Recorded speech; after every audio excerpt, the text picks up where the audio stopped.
नमस्कार आदरणीय दर्शक महानुभाव, कार्यक्रममा यहाँहरूलाई स्वागत छ। राज्य शक्ति त्यसको स्रोत तथा अधिकारको प्रयोगलाई तहगत रूपमा बाँडफाँड भएको व्यवस्था सङ्घीयता हो। सङ्घीयता संविधानमा लेखिएको विकासको एउटा नमुना मोडल पनि हो। सङ्घीयता सबै वर्ग, जाति, भाषा, समुदाय, सबै क्षेत्रको विकासको अधिकारलाई विकेन्द्रीकृत गर्ने एउटा मोडल पनि हो। सङ्घीयताले सबैलाई अधिकारको प्रत्याभूति दिन सक्छ भन्ने आम नागरिकको बुझाइ छ। नेपालको संविधान 2072 को व्यवस्थाका आधारमा तिनै तहको निर्वाचनले हामीलाई केन्द्रीकृत शासन प्रणालीबाट आफ्नै आँगनमा शासन व्यवस्था दिएको छ। यही संविधानको आधारमा बनेको लुम्बिनी प्रदेश सभाले आजबाट आफ्नो 3 वर्षे कार्यकाल पुरा गरेको छ।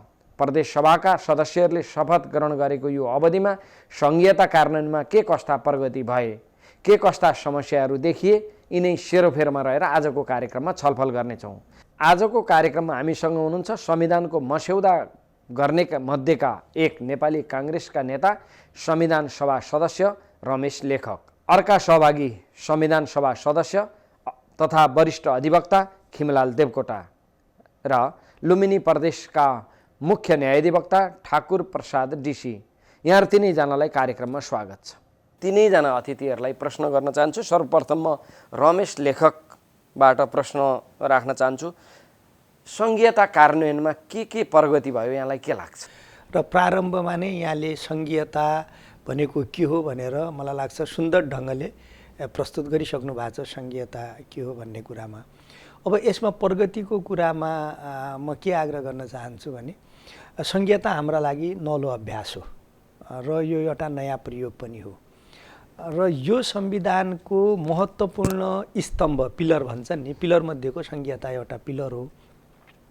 अब सङ्घीयताको सन्दर्भमा अहिले दुईटा पाटोमा यसलाई हेर्नुपर्छ। एउटा त हामीले के प्रगति गऱ्यौँ, के गऱ्यौँ भन्ने एउटा कुरा, र अर्को यसका चुनौतीहरू के छन् भनेर हेर्नुपर्छ। अहिले हामीले यसमा प्राप्त गर्न सकेको कुरा अथवा सङ्घीयता कार्यान्वयनको सवालमा सबैभन्दा पहिला त धेरै लामो समय लगाएर हामीले संविधानमा सङ्घीयतालाई सुपरिभाषित गऱ्यौँ, सङ्घीयतालाई संविधानमा राम्रोसँग व्यवस्थापन गर्ने काम गरियो र कार्यान्वयनको हकमा त्यसको रचनाहरू पनि तयार भए। जस्तो उदाहरणका लागि चाहिँ त संविधानको व्यवस्था बमोजिम निर्वाचन भएर तिनै तहमा व्यवस्थापिकाको गठन भयो। केन्द्रमा सङ्घीय संसदको गठन भयो, प्रदेशमा प्रदेश सभाहरूको गठन भयो, त्यसरी नै स्थानीय तहमा पनि स्थानीय व्यवस्थापिका, स्थानीय कार्यपालिका, नगरपालिका, गाउँपालिकाको पनि रचनाहरूको व्यवस्थापन भयो। ती गठन भयो भनौँ, पहिलो चाहिँ त कार्यान्वयन त त्यो। त्यसपछि अर्को कुरा के हो भने यी तिनटै तहले आफ्नो काम प्रारम्भ गरेका छन्, त्यो अर्को एउटा सकारात्मक कुरा हो। जस्तो केन्द्रमा पनि अब सङ्घीय संसदले पनि सङ्घीयता बमोजिमको आफ्ना के कामहरू प्रारम्भ गरेको छ, त्यसरी नै प्रदेश सभाहरूले पनि आफ्ना के कामहरू प्रारम्भ गरेका छन् भने स्थानीय तहले पनि आफ्ना के कामहरू प्रारम्भ गरेका छन्।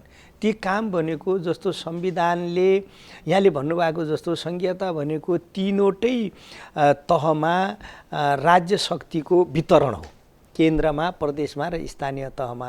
र त्यो वितरण कसरी गरिएको छ त भन्दा संविधानमा अनुसूचीहरू राखेर कसको अधिकार क्षेत्र के हो, कसले के सन्दर्भमा काम गर्ने, के बारेमा काम गर्ने भन्ने व्यवस्था भावनाले तदनुरूप तिनै तहले आफ्नो कामहरू प्रारम्भ गरेको छ।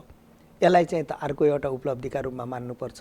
जस्तो अब लुम्बिनी प्रदेशकै कुरो गर्दाखेरि लुम्बिनी प्रदेशले पनि आफ्नो प्रदेशभित्रका निमित्त आवश्यक कानुनहरूको तर्जुमा गर्ने, बजेटको चाहिँ त निर्माण गर्ने, बजेटको अनुसार चाहिँ त विकासका कामहरूलाई अगाडि बढाउने र त्यसरी नै चाहिँ त आवश्यक कानुन नीतिहरू तयार गर्ने कुरा गरिराखेको अवस्था छ। त्यसकारण यसलाई पनि सकारात्मक रूपमा लिनुपर्छ र कार्यान्वयन के भएको छ, रचनागत रूपले कार्यान्वयन भएको छ र चाहिँ त संरचना विकास गर्ने कुरामा, गठन गर्ने कुरामा र तदनुरूप चाहिँ त नीति, कानुन, बजेट आदि इत्यादि निर्माण गर्ने कुरामा पनि भएको छ। तर तथापि कतिपय यसका चाहिँ त अझै चुनौतीहरू छन्, कतिपय कुराहरू गर्न बाँकी रहेको छ। त्यसमा फेरि छलफल गरौँला। खिमलालजी, म यही प्रश्न दोहोऱ्याउन चाहन्छु। सङ्घीयता कार्यान्वयनमा के प्रगति भएको देख्नुहुन्छ यहाँले? धन्यवाद।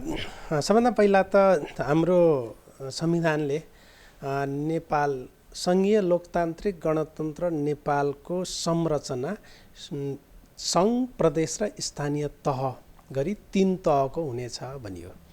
अनि त्यो राज्य शक्तिको बाँडफाँड चाहिँ अनुसूचीमा तोकिए बमोजिम हुनेछ भन्यो। अनि हाम्रो संघीयताको सिद्धान्त चाहिँ सहकारिता, समन्वय र सहअस्तित्वको सिद्धान्तमा आधारित संघीयता हो भनेर भन्यो है। यति 3टा महत्त्वपूर्ण संघीयताको सन्दर्भमा हाम्रो संविधानले परिकल्पना गरेका आधारभूत स्तम्भहरू हुन्।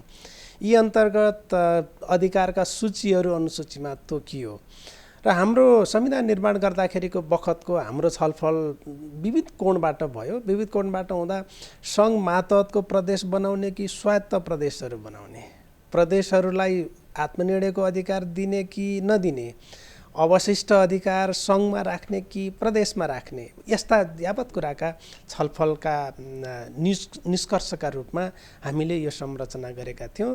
र अहिले कार्यान्वयनको सन्दर्भमा कुरा गर्दाखेरि माननीय रमेश लेखकजीले जे कुरा बताउनु भयो, सङ्घीय संरचनाको सबभन्दा पहिलो कुरा त हामी एकात्मकबाट सङ्घात्मक राज्य संरचनामा जाँदाखेरि त्यसले अवलम्बन गर्नुपर्ने पहिलो त संरचना निर्माणकै कुरा, दोस्रो त्यो संरचना निर्माणको विषयवस्तुलाई वैधानिकता दिनका निम्ति निर्वाचनको कुरा, तेस्रो संविधान र संविधानको अधिकारको सूचीहरूले दिएको काम कारबाहीको कार्यान्वयनको कुरा। यी 3टा कुरा चाहिँ बडा महत्त्वपूर्ण हुने रहेछन्। यो मध्येमा सङ्घले चाहिँ सङ्घीय संरचना बमोजिम नेपालमा रहेका खास गरी 300-400 कानुन, 439 कानुन भनेर हामी भन्छौँ, ती कानुनहरूलाई संघीयता अनुकूल परिमार्जन गर्ने कुरा त्यो जिम्मेवारी थियो। त्यो सँगसँगै अब अहिले संविधानले दिएका अधिकारहरू के हुन् भन्ने विषयमा चाहिँ उसले आफ्नो फङ्सनलाई अगाडि बढायो। दोस्रो, प्रदेश तहमा आउँदाखेरि प्रदेशले आफ्नो फङ्सन कसरी गर्ने भन्ने कुरा, अनि संविधानले दिएको अधिकारलाई कसरी प्रयोग गर्ने भन्ने कुरा, त्यसै गरी स्थानीय तहले पनि त्यो कुरा गर्यो। र खास गरी संविधानले नै भनेको 5वटा कुरा, नीति निर्माण गर्ने कुरा, योजना बनाउने कुरा, बजेट बनाउने कुरा, कानुन बनाउने कुरा र कार्यान्वयन गर्ने कुरा, यी 5वटा कुरा 3टै तहले समान रूपमा प्रयोग गर्छन् भन्यो। त्यो कुराको आरम्भ भएको छ एउटा। दोस्रो कुरा चाहिँ राज्य शक्तिको प्रयोग, संविधानले नै के भन्यो भने राज्य शक्तिको प्रयोग यी 3नै तहले गर्नेछन् भने, संविधान र कानुन बमोजिम राज्य शक्तिको प्रयोग सङ्घ, प्रदेश र स्थानीय तहले गर्नेछन् भन्यो। त्यो राज्य शक्ति भनेको के रहेछ भन्दा 2टा कुरा, अरू थुप्रै कुराका बावजुद पनि 2टा कुरा, एउटा कानुन बनाउने कुरा, एउटा चाहिँ कर असुल गर्ने कुरा। यी 2टा कुरा चाहिँ यो 3टै तहले संविधान अनुकूल गर्न आरम्भ गरेका छन्। र निष्कर्षमा भन्दाखेरि कम्तीमा संघीयताको कुरा के हो भने घर दैलोको सरकार हो, ढोका खोल्दा दैलो खोल्दा सरकार भेटिने भनेर भन्छ। त्यसो भएकोले स्थानीय तहमा, प्रदेश तहमा र सङ्घमा गरेर 3टै तहमा सरकार भेट्ने कुरा। र सरकार के का निम्ति भेट्ने भने एउटा आफ्नो अधिकारको प्रत्याभूतिका निम्ति, दोस्रो आफ्नो विकासको चाहनाका निम्ति। यी 2टा कुराका निम्ति यी 3नै तहका संरचनाहरूले आफ्नो भूमिका निर्वाह गरेको म ठान्दछु। यद्यपि यो आरम्भ हो, सङ्क्रमणको अवस्थामा छन् यी विषयवस्तु, तैपनि हाम्रो सङ्क्रमणको अवस्था अत्यन्त सकारात्मक छ भन्ने म ठान्दछु। म यही प्रश्न दोहोऱ्याएँ ठाकुर प्रसाद डीसीज्यूलाई। यहाँ प्रदेश सरकारको कानुनी सल्लाहकार पनि हुनुहुन्छ, मुख्य न्यायाधिवक्ताको रूपमा हामीले बुझ्दा यहाँलाई के लाग्छ, हामी लुम्बिनी प्रदेशमा सङ्घीयताको कार्यान्वयनमा हामी कुन अवस्थामा छौँ? म यही प्रश्न यहाँका सँग राख्न चाहन्छु। धन्यवाद दिनेशजी। हाम्रो मुलुकमा नयाँ संविधान जारी भए पश्चात 2072 साल आश्विन 3 गते जो नयाँ संविधान जारी भयो, संविधानले मूलभूत रूपमा यसका के परिकल्पना गरेको थियो भनेपछि हामी अहिलेसम्म 250 वर्षदेखिको हाम्रो जुन एउटा राज्य सत्ताको स्वरूप एकात्मक र एकीकृत तरिकाले हामी राज्य सञ्चालन गर्दै आएका थियौँ। पहिलो पटक हाम्रो संविधानमा यो मुलुकमा 3 तहका सरकारहरू रहने र राज्य शक्तिको प्रयोग 3नै तहका सरकारबाट चाहिँ सञ्चालन हुने भन्ने कुरा स्वीकार गरिसके पश्चात हुन त संविधान जारी भएको धेरै भएको छैन। संविधानले जुन इच्छा गरेका कुरा छन् ती कुराहरूलाई लागू गर्नलाई धेरै समय लाग्ने पनि यहाँ स्थिति छ। 2072 साल आश्विन 3 गते संविधान जारी भए पश्चात हामीले अघि हाम्रो संविधान सभाका पूर्व मान्य सदस्यज्यूहरूले भन्ने कुरो राख्नुभएको छ। हामीले पहिलो कुरा त संहिता हाम्रो मुलुकको सन्दर्भमा एउटा नितान्त नयाँ कुरो थियो।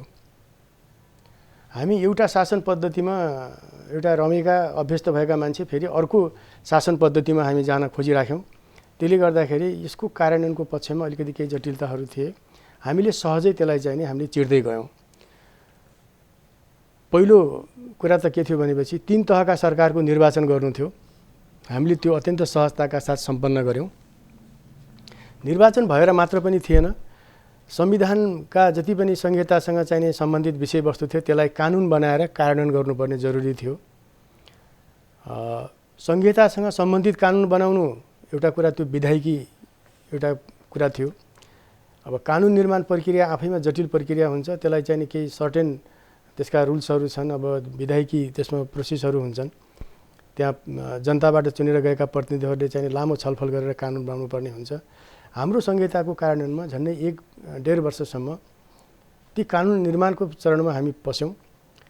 र अर्को महत्त्वपूर्ण कुरा के थियो भनेपछि राज्यको स्रोत साधन, सीमित स्रोत साधनलाई 3 तहका सरकारसम्म पुर्याएर त्यसको प्रतिफल चाहिँ के छ भनेपछि जनता समक्ष पुर्याउने जुन एउटा संविधानको जुन मर्म थियो, त्यसमा वित्त आयोग राजस्वको बाँडफाँड गर्नलाई त्यो वित्त आयोगको गठन पनि अलिक हामीले धेरै सोच विचार गरेर गर्नुपर्ने थियो।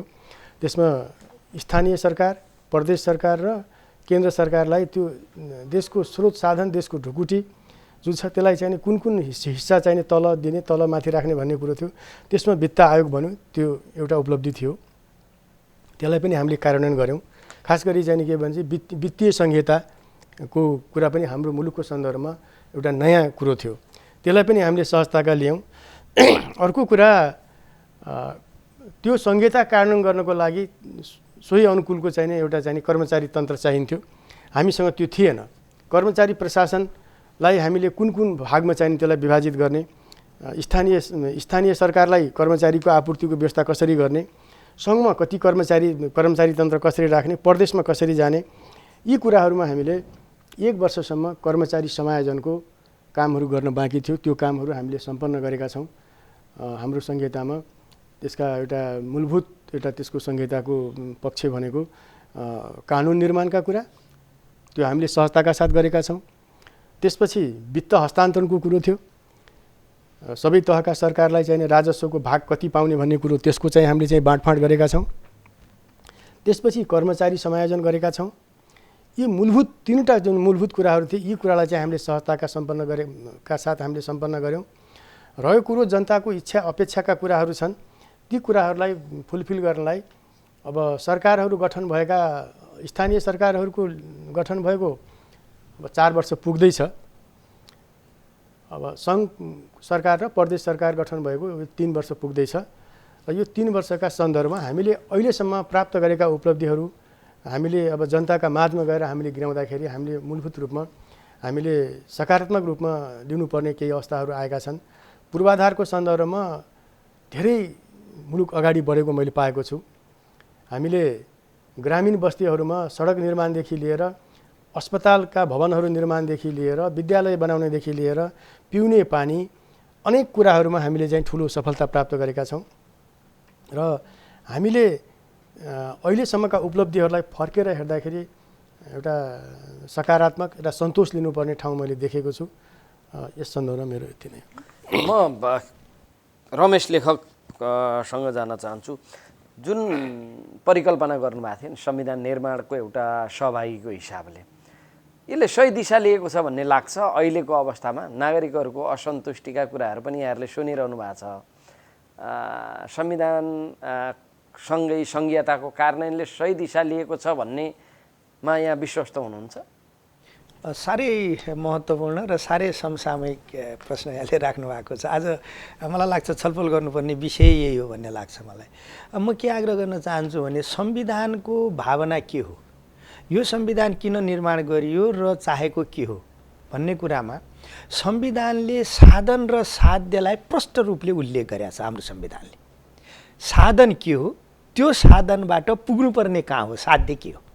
त के भन्यो त संविधानले भन्दा बडो सारांशमा भन्नुपर्दा म के भन्छु भने बहुलवादमा आधारित बहुदलीय प्रतिस्पर्धात्मक सङ्घीय लोकतान्त्रिक गणतन्त्रात्मक शासन पद्धतिका मार्फत भनेको मतलब बहुलवादमा आधारित बहुदलीय प्रतिस्पर्धात्मक सङ्घीय लोकतान्त्रिक गणतन्त्रात्मक शासन पद्धति के हो, साधन हो। त्यो त्यसका मार्फत पुग्नुपर्ने कहाँ हो त भन्दा 4वटा लक्ष्य तोक्यो।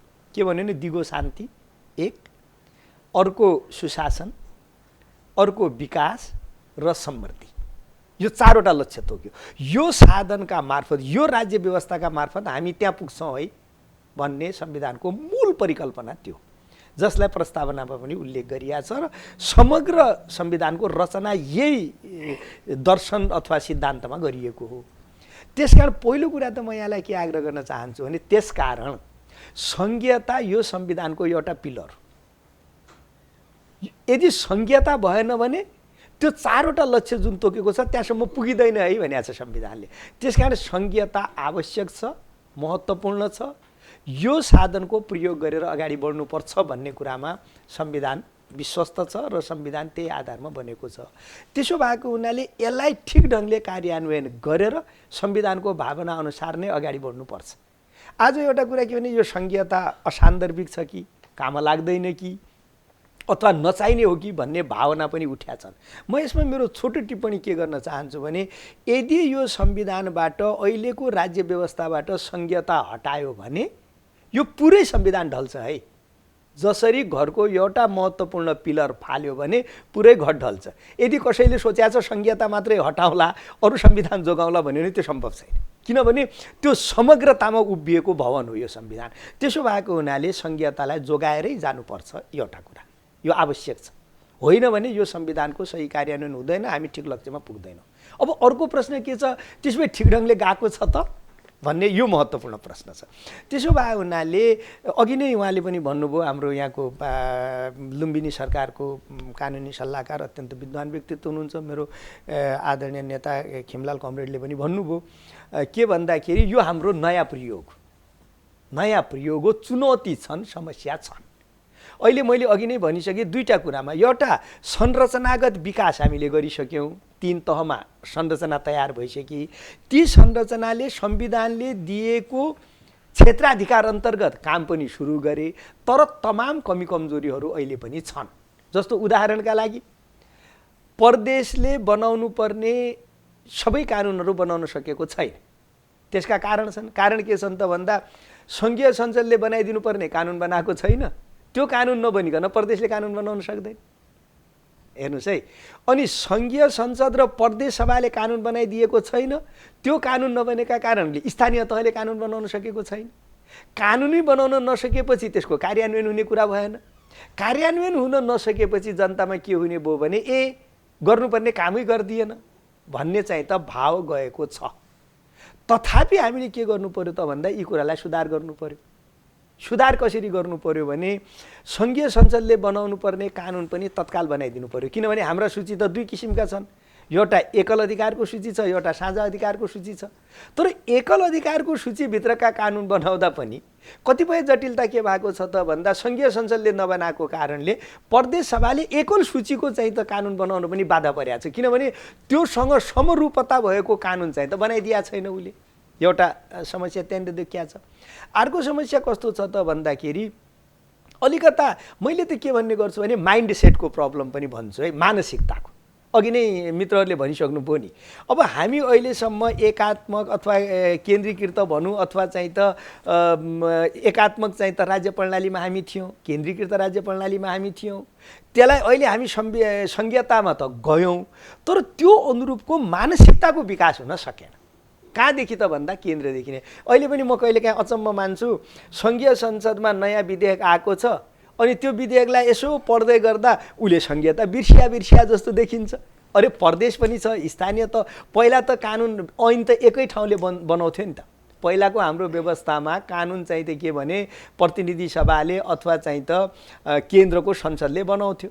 अब त कानुन बनाउने निकाय कति भइसके, एउटा सङ्घीय संसद भयो, 7वटा प्रदेश सभा भए, 753वटा स्थानीय तह भयो भन्नाले 761वटा निकायले कानुन बनाउँदैछन्। त एकले अर्काको एक्जिस्टेन्सीलाई चाहिँ त स्वीकार गरेर काम गर्नु पर्यो। अघि नै खिमलालजीले भन्नुभयो नि, हाम्रो संघीयताको आधार के हो त भन्दा 3वटा स हो: सहकार्य, सहअस्तित्व र समन्वय। यो 3वटा सको जुन भावना संविधानले बोकेको छ हाम्रो संघीयताको स्वरूपमा, त्यसलाई आत्मसात गरेर अगाडि बढ्नु पर्यो। म सारांशमा फेरि के अनुरोध गर्न चाहन्छु भने, यहाँले भन्नुभएको ठिक ढङ्गले गएको छ कि भन्ने कुरामा म पूर्ण रूपले सन्तुष्ट छैन संघीयता। तर यो यति अपरिहार्य विषय छ कि यसलाई चाहिँ त ठिक ढङ्गले कार्यान्वयन गरेर जानै पर्छ। कमी कमजोरी जे छन् त्यसलाई सुधार्नुपर्छ। आज जम्मा 5 वर्ष भएको छ संविधान बनेको, अनि 3 तहको चाहिँ त रचना बनेको 3 वर्ष भएको छ। त्यस कारण यो 3 वर्षमा यो असफल भइसक्यो भनेर आत्तिनुपर्ने स्थिति छैन। कमी कमजोरी छन्, बन्नुपर्ने कानुन बनेका छैनन्, कार्यान्वयन गर्नुपर्ने निकायले कार्यान्वयन गर्न सकेका छैन, कतिपय कमी कमजोरी छन्, तर त्यसलाई सुधार गर्दै लानुपर्छ।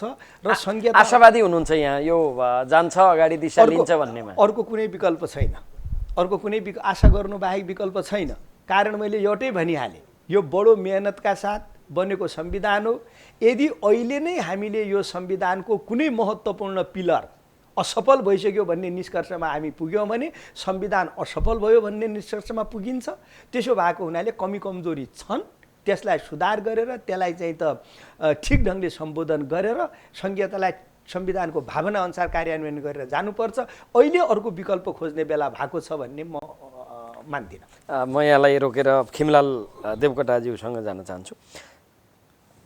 मस्यौदा र संविधान निर्माण बडा गम्भीरतापूर्वक संवेदनशील ढङ्गले यहाँहरू लाग्नुभयो। के लाग्छ, सही ठाउँमा छ मुलुक?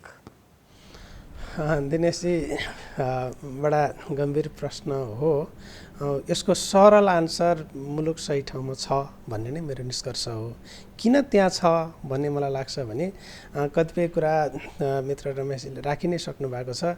यो हाम्रो संविधानको उपलब्धि चाहिँ राजनीतिक रूपमा यो संविधानको उपलब्धिको कुरा गर्दाखेरि संघीयता, गणतन्त्र, धर्मनिरपेक्षता, समावेशी समानुपातिक सिद्धान्त, यी 4वटा पिलरहरू हुन्। अघि ठ्याक्कै मान्यजीले भनिसक्नुभयो, 4वटा पिलर हुन्। 4वटा पिलरमा चाहिँ यो संविधान रूपी घर उभिएको छ। यी 4वटा पिलरमा एउटा कमजोर भयो भने सिङ्गो घर, संविधान रूपी घर कमजोर हुन्छ भन्ने कुरा पहिलो कुरा हो। दोस्रो कुरा चाहिँ संविधान निर्माण गर्दाखेरिको स्पिरिट नै यी 4वटा राजनैतिक महत्त्वपूर्ण उपलब्धिहरू हुन्, जुन महत्त्वपूर्ण उपलब्धि 70 वर्षभन्दा लामो सङ्घर्षको परिणामस्वरूप प्राप्त भएका हुन्। त्यसो भन्नाले त्यो 70 वर्षसम्म सङ्घर्ष गरेको जेनेरेसनका यी उपलब्धि हुन्। त्यसकारण त्यो प्रतिको मोह, त्यो प्रतिको अपनत्व, त्यसलाई संरक्षण गर्नुपर्ने दायित्व यो चाहिँ स्वतः पर्ने गरेको छ। तर सँगसँगै यसका केही चुनौतीहरू त छन्। चुनौती रहित त केही पनि चिज हुँदैन। अहिले प्रसङ्ग फ्याट्टै के आउँछ भने पहिलो कुरा यो ठिक ढङ्गले गएको छ कि छैन भनेर भन्दा म चाहिँ अत्यन्त आशावादी छु र ठिक ढङ्गले गएको छ। यस कारणले म यो भनिराखेको छु, दुनियाँका एकात्मक मुलुकबाट सङ्घीय संरचनामा गएका मुलुकहरूको अनुभव हेर्दा अरू धेरै मुलुकहरूको अनुभव यति सुखद छैन। त्यसकारण हाम्रो सुखद र स्मुथ ट्रान्जिसन भनेर हामी भन्छौँ, एकात्मकबाट सङ्घात्मक जाने जुन चाहिँ तरिका हामीले अवलम्बन गरेका छौँ, मुलुकले अवलम्बन गरेको छ, यो सकारात्मक छ। तर सकारात्मक त छ, सँगसँगै के सन्तुष्ट हुनुहुन्छ भन्ने तपाईँको प्रश्नको सन्दर्भमा आउँदाखेरि एउटा तबका चाहिँ हिजो यो मुलुकलाई एकात्मक र केन्द्रीकृत राज्य संरचनाबाट सङ्घीय संरचनामा लैजाँदा, राज्यको अग्रगामी पुनर्संरचना गर्दा, आर्थिक सामाजिक पुनर्संरचना गर्नुपर्छ भन्दा यथास्थितिको पक्ष पोषण गर्ने एउटा तबका त्यो थियो, त्यो असन्तुष्ट थियो। त्यसले यो संविधानको त्यो रचनाका निम्ति पनि पर्याप्त बाधा अवरोधहरू उसका ताकतले भ्याएसम्म गरेकै थियो। त्यो पक्ष र त्यो तबका हमेसा यो सङ्घीय संरचनाका विरुद्धमा त्यो लागिराखेकै छ। ती आवाजहरूको अहिले पनि कहीँ न कहीँ अन्तर्कुन्तर कर्नरहरूमा निरन्तरता देखिन्छ। त्यसलाई हामीले राजनीतिक हिसाबले त्यसलाई धेरै अस्वाभाविक रूपमा लिनु हुँदैन। एक दोस्रो, जनताको अपेक्षा, जनताले के ठानेका थिए भने घर दैलोको सरकार पाइसकेपछि अब हाम्रो विकासको मूल फुट्यो, अब हामीले चाहिँ रोक्नुपर्ने, छेकथुन गर्नुपर्ने केही चिज पनि छैन। राजतन्त्र थियो त्यो पनि फालिसक्यौँ, एकात्मक र केन्द्रीकृत राज्य सत्ता थियो, संरचना थियो त्यो पनि बदलिसक्यौँ, भत्काइसक्यौँ। अब त हाम्रै ठाउँमा आइसक्यो, हामीले गर्ने हो भन्ने कुराले अत्यन्त अपेक्षाहरूको पहाड चाहिँ सिर्जना भएको थियो।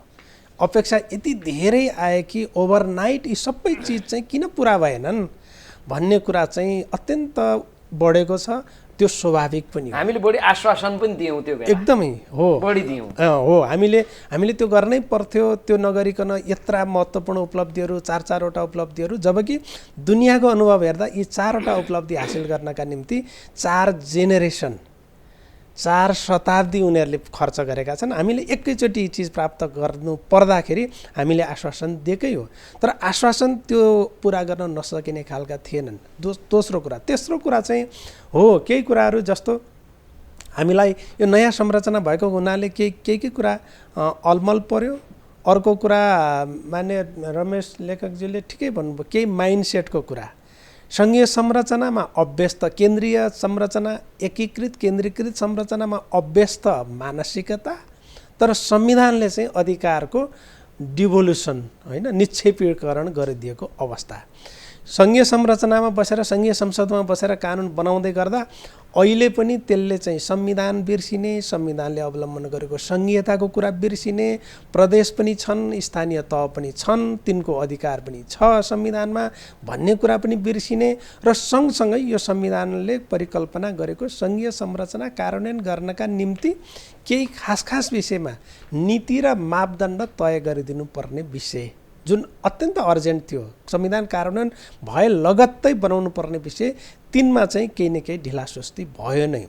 चौथो कुरा चाहिँ अझ के भयो भने संविधानको धारा 235(1) के भन्यो भने सङ्घ, प्रदेश र स्थानीय तहबीच समन्वय गर्नका निम्ति सङ्घीय संसदले कानुन बनाउने छ भन्ने बन्दोबस्त थियो। संविधान लागू भएको भोलिपल्टदेखि त्यो कानुन चाहिँ कार्यान्वयनमा आउनु पर्थ्यो, त्यो कानुन बनेर। तर त्यो कानुन कहिले बन्यो? 5 वर्षपछि, साउन 13 गते त्यो लालमोहर लाग्यो। अझ त्यसको चाहिँ कार्यान्वयन गर्ने प्लान अफ एक्सन बनिराखेका छैन। यस्ता केही चुनौती त छन् नै। यी चुनौतीलाई मैले 2टा भागमा बाँड्छु। एउटा माइन्डसेटको कारणले, एकात्मक केन्द्रीकृत मानसिकतामा हुर्किएको दिमाग अहिले पनि त्यो अधिकारको निक्षेपण गर्ने कुरा, प्रदेश छन्, स्थानीय तह छन् भन्ने कुरा चाहिँ हमेसी सम्झिँदैन, बेला बेलामा सम्झाइरहनुपर्छ। दोस्रो चाहिँ त्यो अलमल, म त्यस्तो देख्दिनँ केन्द्रीय सरकारको, म नियत त्यस्तो देख्दिनँ, तर पनि अलमल भएको छ। अब अर्को कुरा त्यसले पारेको छ के प्रभाव भने प्रदेशहरूले चाहिँ अहिलेसम्म चाहिँ पर्फर्मेन्स देखाउनै सकेनन्, बजेट खर्चै गर्न सकेनन् भन्ने आरोप लाग्ने गर्छ नि। त त्यो नीति र मापदण्डको कानुन बेलामा बनाइदिएको भए अनि त्यो अनुसार चाहिँ प्रशासनिक संरचना भट्टाभट प्रदेश स्थापना भएका दिनदेखि काम गर्न पाएको भए त्यसले बजेट खर्च गर्न त समस्या थिएन नि। बजेट खर्च मन्त्रीले गर्ने कुरा होइन, सांसदले गर्ने कुरा होइन, प्रशासनिक संरचनाले गर्नुपर्छ।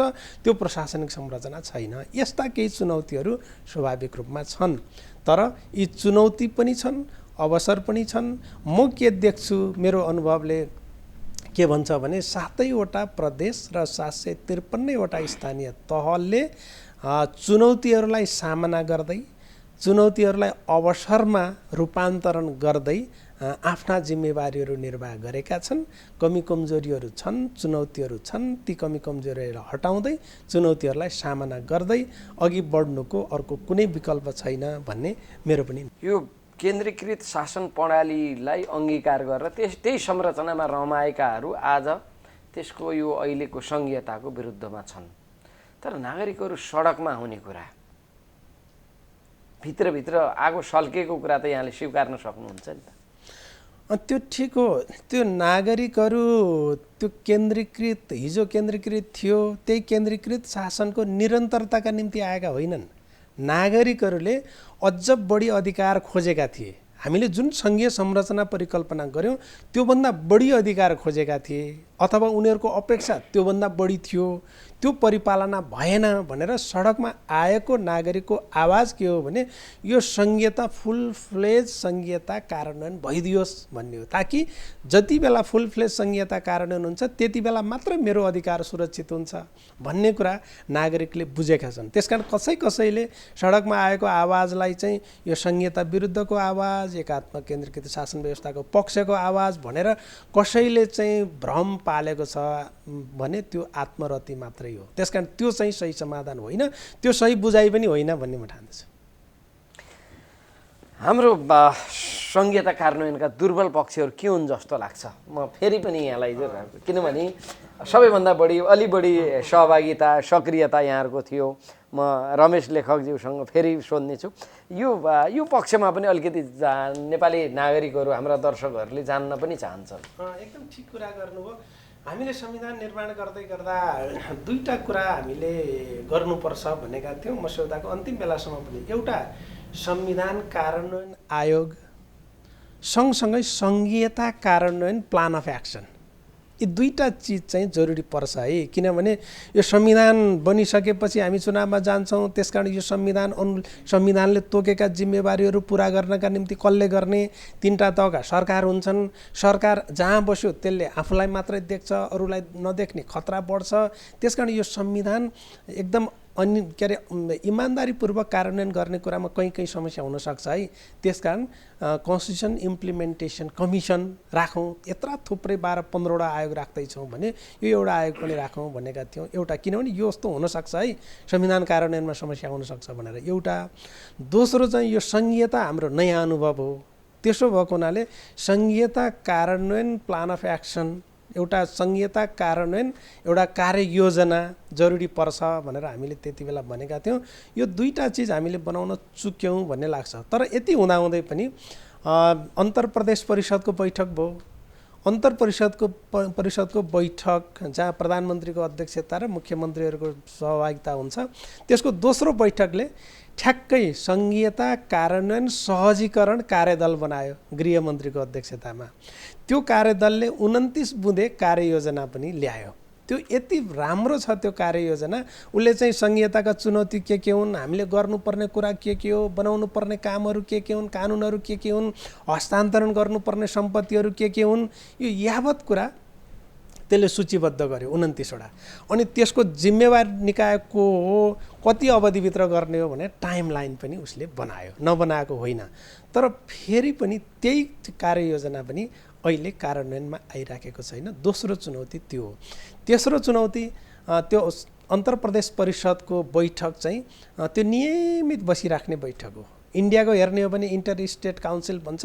त्यो इन्टर स्टेट काउन्सिलको वर्षमा एकपटक त ह्युज कन्फरेन्सकै रूपमा सबै मुख्यमन्त्रीहरू बस्ने गर्छन्। दोस्रो त्यसको चाहिँ नियमित बैठक। तेस्रो अहिले भर्खरै जारी भएको सङ्घ प्रदेश र स्थानीय तह बीच समन्वय र अन्तर्सम्बन्ध सम्बन्धी विधेयक ऐन 2077 श्रावण 13 गते जारी भयो, लालमोहर लाग्यो। त्यसमा चाहिँ राष्ट्रिय समन्वय परिषद भन्ने छ प्रधानमन्त्रीको अध्यक्षतामा।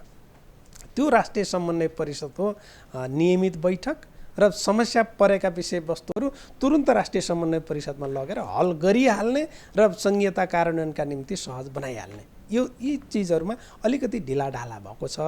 अहिले मैले देखेको चुनौती यति हो। र अन्तिममा भन्दाखेरि हाम्रा 761वटा सरकार छन्। 761वटा सरकारमा अधिकारको डुप्लिकेसन पनि छ, समन्वयको अभाव पनि छ। यी दुईटा कुराले हामीलाई कहीँ न कहीँ समस्या बनाएको छ भन्ने मलाई। रमेशजी, यति छिटै संहिताको विरुद्धमा आवाज आउला जस्तो लाग्थ्यो? यहाँलाई कल्पना गर्नुभएको थियो जुन बेला यहाँहरू संविधान निर्माणमा सहभागी हुनुहुन्थ्यो? हो, यहाँले ठिक भनिरहनु भएको छ। यो चाहिँ त यति छिटै चाहिँ त यो संघीयता काम लाग्दैन, संघीयता बेठिक हो भन्ने आवाज जसरी मुखरित भइरहेछ, यति चाँडै आउला भन्ने जस्तो लागेको थिएन। बरु संघीयताले त एकदमै मुलुकलाई सम्पन्नतातर्फ लैजाला, मुलुकलाई चाहिँ त एकदमै राम्रो गर्ला र जनताले संघीयता त गजब राम्रो कुरा रहेछ भन्लान् भन्ने लागेको थियो। तर अलिकता हाम्रो काम गराएको कारणले चाहिँ त यो सङ्घीयता बेठिक कुरा हो कि अथवा आवश्यक थिएन कि, बेठिक भन्दा नि आवश्यक थिएन कि भन्ने खालको ठाउँमा पुग्न खोज्या जस्तो देखिन्छ। त्यसकारण मैले अघि पनि भने यसलाई चाहिँ त यो आवश्यक नै हो, त्यसकारण संविधानमा राखिएको हो। यसलाई चाहिँ त ठिक ढङ्गले नै कार्यान्वयन गर्नुपर्छ र यति चाँडै चाहिँ त यसबाट हामी चाहिँ त निराश हुनुपर्ने स्थिति बनाउनु हुँदैन भन्ने नै आग्रह हो पहिलो कुरा। अर्को कुरा यहाँले किन यो स्थिति आयो त भन्ने स्वाभाविक जिज्ञासा होला। अघि खिमलालजीले धेरै कुरा भनिसक्नुभयो। मैले तीनवटा कुरा देखेको छु, त्यसमा के आग्रह गरौँ?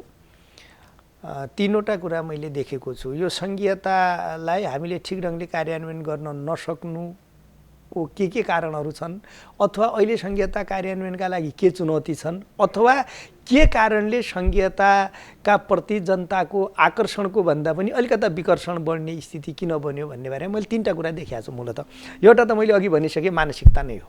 पहिलो कुरा, संविधानले सङ्घीयताको व्यवस्था गर्यो, सङ्घीयता कार्यान्वयनका लागि यावत व्यवस्था गर्यो, तर तदनुरूपको मानसिकता भएन। कसको भएन त भन्दा सङ्घीयतालाई कार्यान्वयन गर्न जिम्मेवारीमा बसेका हाम्रो भएन, अथवा सरकारहरूको तदनुरूपको चाहिँ त मानसिकता देखिएन। जस्तो उदाहरणका लागि अन्तरप्रदेश समन्वय परिषदको कुरा गर्नुभयो खिमलाल कमरेडले, बैठकै बस्दैन। त्यो त सङ्घीयता कार्यान्वयनका लागि त मूल विषय हो बाबा। अनि त्यसको बैठक हामी किन बसाउँदैनौँ त भन्दा हाम्रो चाहिँ त मानसिकता नै यो सङ्घीयतालाई ठिक ढङ्गले कार्यान्वयन गर्ने भएन। एउटा उदाहरण।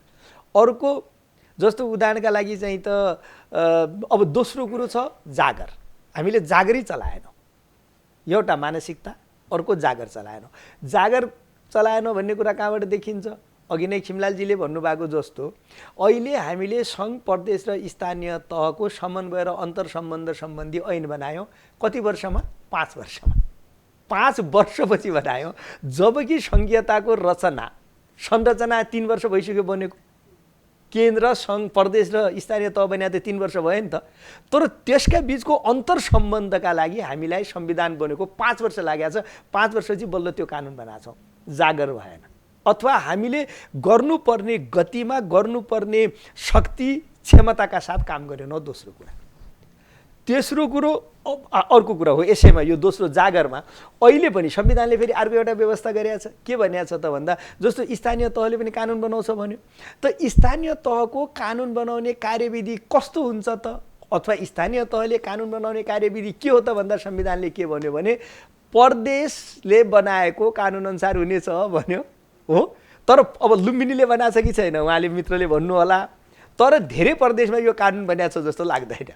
अनि संविधानले प्रदेशले जुन कानुन बनाउँछ त्यही कार्यविधि अनुसार स्थानीय तहले कानुन बनाउँछ भनेर संविधानले भन्यो। अब प्रदेशले कानुनै नबनाएपछि स्थानीय तहले कुन कार्यविधिले कानुन बनाउँछ त भने जागर भएन। दोस्रो कुरा। तेस्रो कुरो, अनुभव र चाहिँ त ज्ञानको पनि थोरै कमी छ। त्यो भनेको के हो त भन्दाखेरि हाम्रो लागि यो नयाँ अभ्यास छ हो, यसको हामीलाई अनुभव छैन र यसलाई राम्रोसँग कसरी कार्यान्वयन गर्ने भन्ने हाम्रो चाहिँ त ज्ञानको अभाव भयो। त्यसका तीनटा कुरा, एउटा मानसिकताको समस्या, अर्को जागर नचलेको स्थिति, तेस्रो चाहिँ त के भनेपछि ज्ञान, सिप अथवा चाहिँ त अनुभवको अभावमा यो सङ्घीयतालाई हामीले ठिक ढङ्गले कार्यान्वयन गर्न सकिरहेका छैनौँ। त्यसकारण जनतामा यो सङ्घीयता आवश्यक छैन कि भन्ने चाहिँ त सन्देश सम्प्रेषण भएको छ। त्यसमा पनि मैले यो प्रदेश सभासँग सम्बन्धित कुरा भए हुनाले एउटा मात्रै थप कुरा के आग्रह गर्न चाहन्छु त भन्दा फेरि यो प्रदेश यसका लागि सबैभन्दा जिम्मेवार कम्पोनेन्ट हो है। कारण किन त भन्दा योभन्दा पहिला दुईटा तहमा त कुनै न कुनै रूपले संरचना थियो। जस्तो केन्द्रमा पनि सरकार थियो, केन्द्रमा पनि संसद थियो र कुनै न कुनै नाममा विकेन्द्रीकरणको अर्थमा अथवा चाहिँ त के अरे अधिकार तल दिने अर्थमा स्थानीय निकाय पनि थियो। त्यो बेला हामी स्थानीय निकाय भन्थ्यौँ। गाउँ विकास समिति थिए, नगरपालिका थिए, जिल्ला विकास समितिहरू थिए त अहिले सङ्घीयतामा एकदमै नयाँ देखिएको के हो त भन्दा प्रदेश। र प्रदेश भनेको कस्तो छ त भन्दा यो प्रदेश सभाले, प्रदेश सरकारले सँगसँग पनि समन्वय, सहकार्य र सहअस्तित्वका आधारमा काम गर्नुपर्ने र तलपट्टि पनि चाहिँ त के भने स्थानीय तहलाई पनि आवश्यक पर्ने कानुनहरू चाहिँ त फ्रेम गरिदिने अनि उसलाई पनि चाहिँ त समन्वय गर्नुपर्ने भएको हुनाले र प्रदेशको चाहिँ त विकाससँग पनि जोडिएको, जनताका चाहिँ त दिनानुदिनका जनजीविकासँग पनि जोडिएको सबै कुरासँग जोडिएको एउटा नयाँ तह चाहिँ त प्रदेश भएको हुनाले म यो अवसरमा एउटा थप के आग्रह गर्न चाहन्छु भने प्रदेश सभा र प्रदेश सरकारले विशेष जागरुकताका साथ विशेष सचेतनाका साथ काम गरेर यो सङ्घीयतालाई बलियो बनाउँदै संरक्षित गर्दै जनतामा सङ्घीयता भने राम्रो रहेछ भन्ने सन्देश दिनु पर्यो। यदि हामीले मानसिकता बदलेनौँ, जागर बढाएनौँ, गति बढाएनौँ, क्षमता बढाएनौँ र अनुभव र ज्ञान बढाएनौँ भने बिस्तार बिस्तार जनतामा सङ्घीयता ठिक छैन भन्ने ठाउँमा जनता पुगे भने यो संविधान नै असफल हुने ठाउँमा पुगिन्छ। आजको चुनौती त्यो, त्यसमा चाहिँ त प्रदेशले विशेष ध्यान दियोस् भन्ने मेरो आग्रह हो। म यो धेरै कुरा उहाँहरूबाट पनि सङ्केत आएको छ। म ठाकुर डिसीज्यूलाई प्रश्न गर्न चाहन्छु। लुम्बिनी प्रदेश सङ्घीयता कार्यान्वयनको सवालमा कुन अवस्थामा छ र हामीले गर्व गर्न लायक काम के गर्यौँ यो अवधिमा? म अलिकति हाम्रो पूर्ववक्ता मान्यजीहरूले भनेकै कुरासँग जोडेर यसमा त्यसलाई अगाडि बढ्न चाहन्छु। हाम्रो संहिता वास्तवमा भन्यो भनेपछि अरू मुलुकको जस्तो भन्दा अलिक भिन्न खालको छ। अघि हाम्रो पूर्ववक्ता मान्य खिमलाल देवकोटाजीले भन्नुभयो, सहकारिता, समन्वय, सहअस्तित्वको सिद्धान्तमा आधारित हाम्रो संहिता हो। हाम्रो भारतको जस्तो भन्दा अलिक भिन्न छ। हामी यस मानेमा भिन्न छ कि हामीले हाम्रा अधिकारहरूको अभ्यास गर्दै जाँदाखेरि कतै न कतै हामी के छ भनेपछि हामी टाइअप हुनैपर्ने अवस्था छ।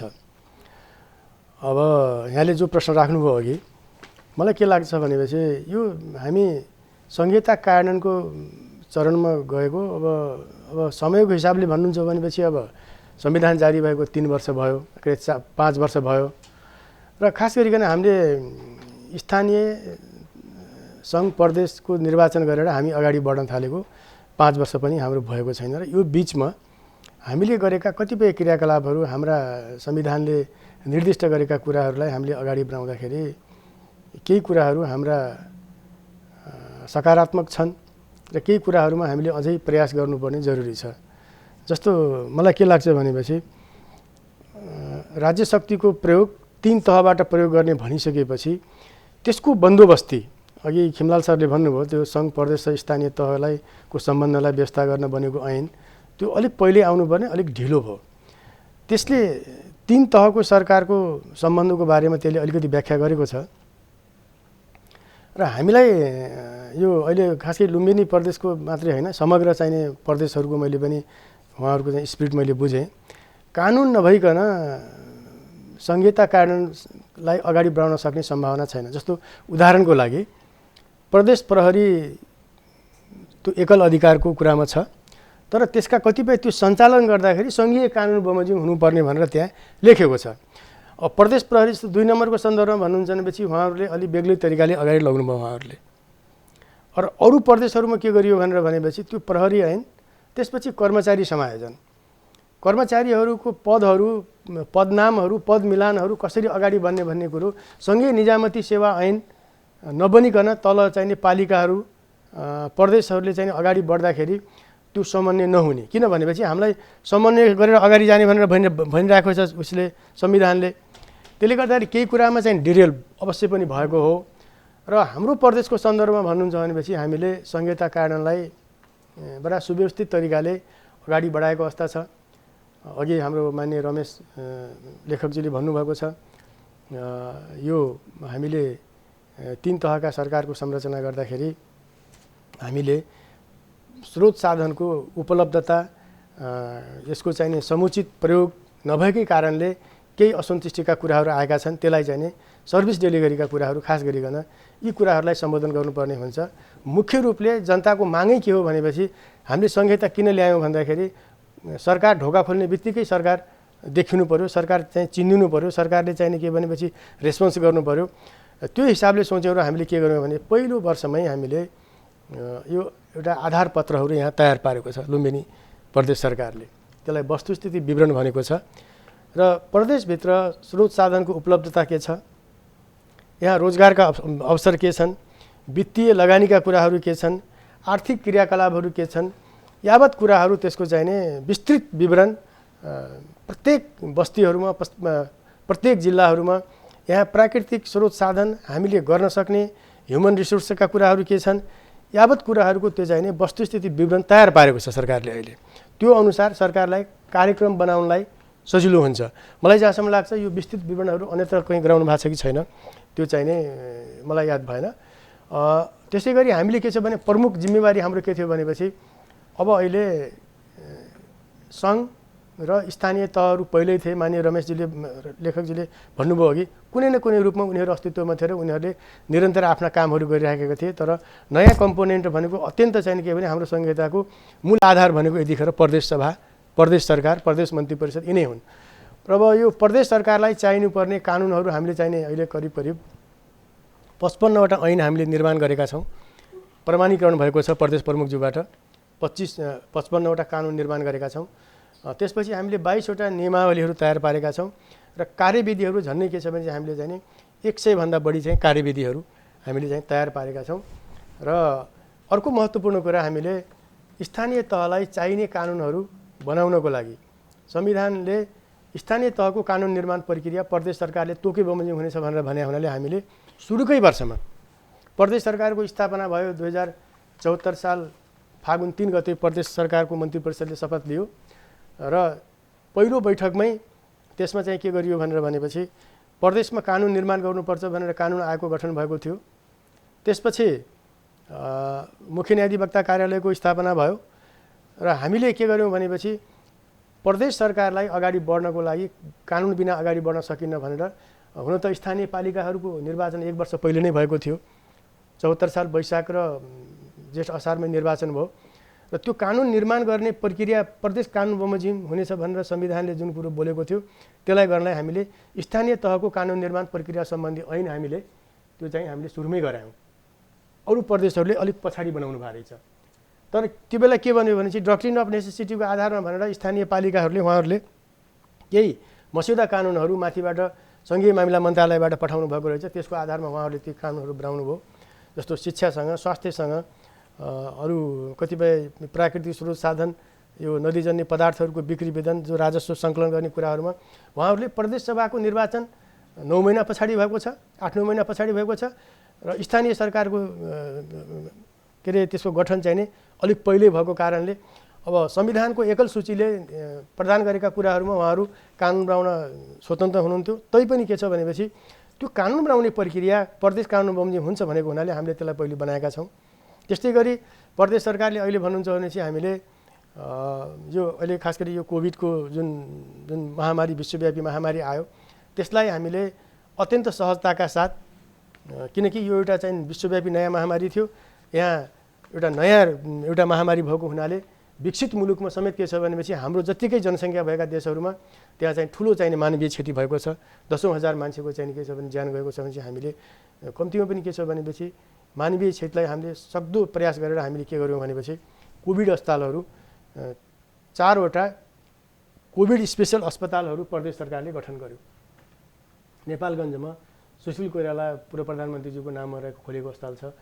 सुशील कोइराला प्रखर क्यान्सर हस्पिटल छ, त्यसलाई तत्काललाई कोभिड अस्पतालको रूपमा त्यहाँ चाहिँ परिणत गर्यो र प्रदेशका 109वटा तहलाई 109वटा स्थानीय तहलाई अनुदान रकम दिएको छ। जस्तो नेपालगञ्ज उपमहानगरपालिकालाई त्यो सीमावर्ती नगरपालिका हो, त्यो जमुना नाकाबाट धेरै मान्छेको आवागमन हुने भयो, त्यहाँ अलिक चाप बढी भयो भनेर त्यहाँ त्यो क्वारेन्टाइन र आइसोलेसन वार्ड तयार पार्नलाई अलिक बढी धनराशि त्यहाँ दिएको छ। 25 लाख रुपियाँ त्यसलाई दिएको छ भनेपछि घोराई, तुलसीपुर र बुटोलका उपमहानगरपालिकाहरूलाई 20-20 लाख रुपियाँ चाहिँ त्यो दिएको छ। र दाङमा त्यो एउटा बेलझुन्डी भन्ने ठाउँमा त्यहाँ चाहिँ कोभिड अस्पताल त्यहाँ बनाइएको छ। त्यसपछि भैरवामा त्यो एउटा भीम अस्पताललाई त्यहाँ पनि कोभिड अस्पताल बनाइयो र यो लुम्बिनी यहीँ हाम्रै यही यो बुटोलमा धागो कारखानामा अर्को एउटा कोभिड अस्पताल हामीले बनाइयो। त्यहाँ बनाएपछि त्यहाँबाट धेरै यो प्रदेशभरिबाट आउने, जस्तो नेपालगञ्जको अस्पतालमा कर्णाली प्रदेशबाट पनि मान्छेहरूको चाहिने बिरामीहरूको त्यहाँ चाप छ नेपालगञ्जमा। त्यहाँ चाहिँ अलिकति सुरुमा चाहिने क्षति, किनकि उता सुदूरपश्चिमबाट पनि र कर्णाली प्रदेशबाट पनि नेपालगञ्जमा अलिकति चाप भएको हुनाले त्यहाँ विशेष धनराशि त्यहाँ खर्च गरिएको छ। र यो 2टा ठुला नाकाहरू, नेपालगञ्जको नाका र यो यहाँको चाहिने यो बेलैया नाकाबाट चाहिने त्यो बेलामा धेरै मानिसहरूलाई चाहिँ हामीले व्यवस्थापन गर्नुपर्ने परिस्थिति थियो प्रदेश सरकारको। र र स्थानीय पालिकाहरूले को सहयोगमा त्यसरी गरियो। अर्को कुरा यो प्रदेश लुम्बिनी प्रदेश भनेको कस्तो प्रदेश हो भनेपछि यो एउटा भगवान गौतम बुद्धको शान्तिका अग्रदूत भगवान बुद्धको जन्मस्थल, यहाँ विश्वभरिका मानिसहरूको एउटा चाहिँ आकर्षणको केन्द्र बनेको छ। त्यो लुम्बिनी क्षेत्रलाई त्यसलाई चाहिँ जुन पहिले जुन प्रोफेसर केन्जो टाँगेले जुन एउटा मास्टर प्लान बनाउनु भएको थियो उहाँले, त्यसको काम चाहिँ अब धेरै सुस्त थियो। प्रदेश सरकारको गठन भइसकेपछि त्यसको कामलाई तीव्रता दिइयो र त्यहाँ अहिले के छ भनेपछि एकैसाथ 5000 मान्छे बसेर ध्यान गर्न सक्ने गौतम लुम्बिनी बौद्ध अन्तर्राष्ट्रिय ध्यान केन्द्र भनेर त्यो चाहिँ अन्तिम चरणमा चाहिने त्यो त्यसको चाहिँ त्यो एउटा प्रार्थना सभा गर्ने त्यो एउटा ठाउँ बनाइएको छ। त्यो एउटा नमुना घर हो, त्यो नेपालको लागि हामीले गौरव गर्ने ठाउँ हो। त्यस्तै गरी अर्को कुरो यो गौतम बुद्ध अन्तर्राष्ट्रिय विमानस्थल 73 सालतिर ठेकेदार कम्पनी र यो के अरे डोनरका बिचमा चाहिँ कतिपय खटपट भएर त्यहाँ चाहिँ त्यो आयोजना एउटा रुग्ण अवस्थामा थियो, त्यसले चाहिँ तीव्रता पायो। कोभिडको पिरियडमा पनि त्यसमा काम भइराख्यो। अहिले अब केही सामान्य उपकरणहरू राडारहरू जोड्नेदेखि केही प्राविधिक कामहरू बाहेक अरू सम्पन्न भएको छ। र त्यो एउटा त्यसले विशेष चाहिने त्यसले महत्त्व राख्ने ठाउँ हो। त्यस्तै गरी अरू चाहिने यो क्षेत्रका यो कालीगण्डकी यो तिनाउ कोरिडोरको कामहरू भएको छ। त्यस्तै गरी हुलाकी राजमार्गको कामहरूमा पनि प्रदेश सरकारले धेरै तीव्रताहरू दिएको छ, अहिले कामहरू भएको छ। यहाँलाई यहाँ रोक्न चाहन्छु, यहाँले कानुन निर्माणको कुरामा अलि बढी चाहिँ जोड पनि दिनुभएको थियो। 55वटा कानुन पनि बनायो तर नागरिकले लाभ लिने कानुन बनेनन्। र खिमलालजीले भने जस्तै कर र कानुनको सवाल, तर करमा चाहिँ नागरिकहरू धेरै असन्तुष्टि देखिए। नागरिकले लाभ लिन पर्ने कानुनहरू पाउने खालका कानुनहरू बनेनन्, तर कर उठाउने कानुनहरू बने। म यसमा सहमत छु। हाम्रो खिमलाल सरसँग म के कुरामा सहमत छु भनेपछि करको दायरा हामीले विस्तार गर्न सकेनौँ। जो मान्छे करको दायरामा थिए तिनी मान्छेमाथि नै हामीले करमाथि कर लगाएका छौँ र स्वाभाविक रूपले कर भन्ने कुरा अलि अप्रिय कुरा नै हुन्छ। रह्यो कुरा के भनेपछि अब हामीले जुन एउटा अहिले जुन काम सुरु गरेका छौँ यसको प्रतिफल आउनलाई केही समय लाग्छ। भौतिक पूर्वाधारका कामहरू भयो भने चाहिँ जनसाधारणलाई त्यसमा चाहिँ रोजगारका सिर्जनाहरू हुन्छन् र जनताले आफ्ना उपभोग्य वस्तुहरू बजारसम्म पुर्याउन सक्छन्। त्यसपछि जनताको आय आर्जनको वृद्धि हुन्छ। एउटा बिचमा के भइदियो भनेपछि 54 सालमा निर्वाचित स्थानीय तहहरू 59 सालमा समाप्त भएपछि झन्डै 20 वर्षपछि स्थानीय तहको निर्वाचन हुन सकेन र केही कर्मचारी तन्त्रबाट हाम्रा स्थानीय तहहरू सञ्चालन भए र जनप्रतिनिधिहरूले शासन नगरेको अवस्था बिचमा चाहिँ केही ग्यापिङ थियो। त्यसमा के भइदियो भनेपछि स्वाभाविक रूपले जनप्रतिनिधिहरू नरहेको अवस्थामा कर्मचारी तन्त्रबाट त्यहाँ काम गराउँदाखेरि हामीले सर्भिस डेलिभरीका कुराहरूलाई त्यहाँ जोड्न सकेनौँ। जनताबाट आएका जनप्रतिनिधि जस्तो वार्ड अध्यक्षहरू, वार्ड सदस्यहरू, दलित सदस्य, महिला सदस्यहरू, उहाँहरू जसरी के छ भनेपछि अहिले पालिकाहरूमा जोड्नु भएको छ। यहाँ करको बारेमा धेरै कुरा उठेको छ। कर वास्तवमा भन्नुहुन्छ भनेपछि म पनि त्यो कुरामा सहमत छैन। करको दायरा बढाउँ, थोरै करको चाहिने के छ भने भाग चाहिने सबैले चाहिँ करको दायरामा आएर सबैले कर तिरुन् र सीमित मान्छेले तिरेको करबाट चाहिँ के पनि राज्य सञ्चालन गर्ने, हामीले चाहिँ के पनि खर्च धान्ने चाहिने अवस्था रहँदैन।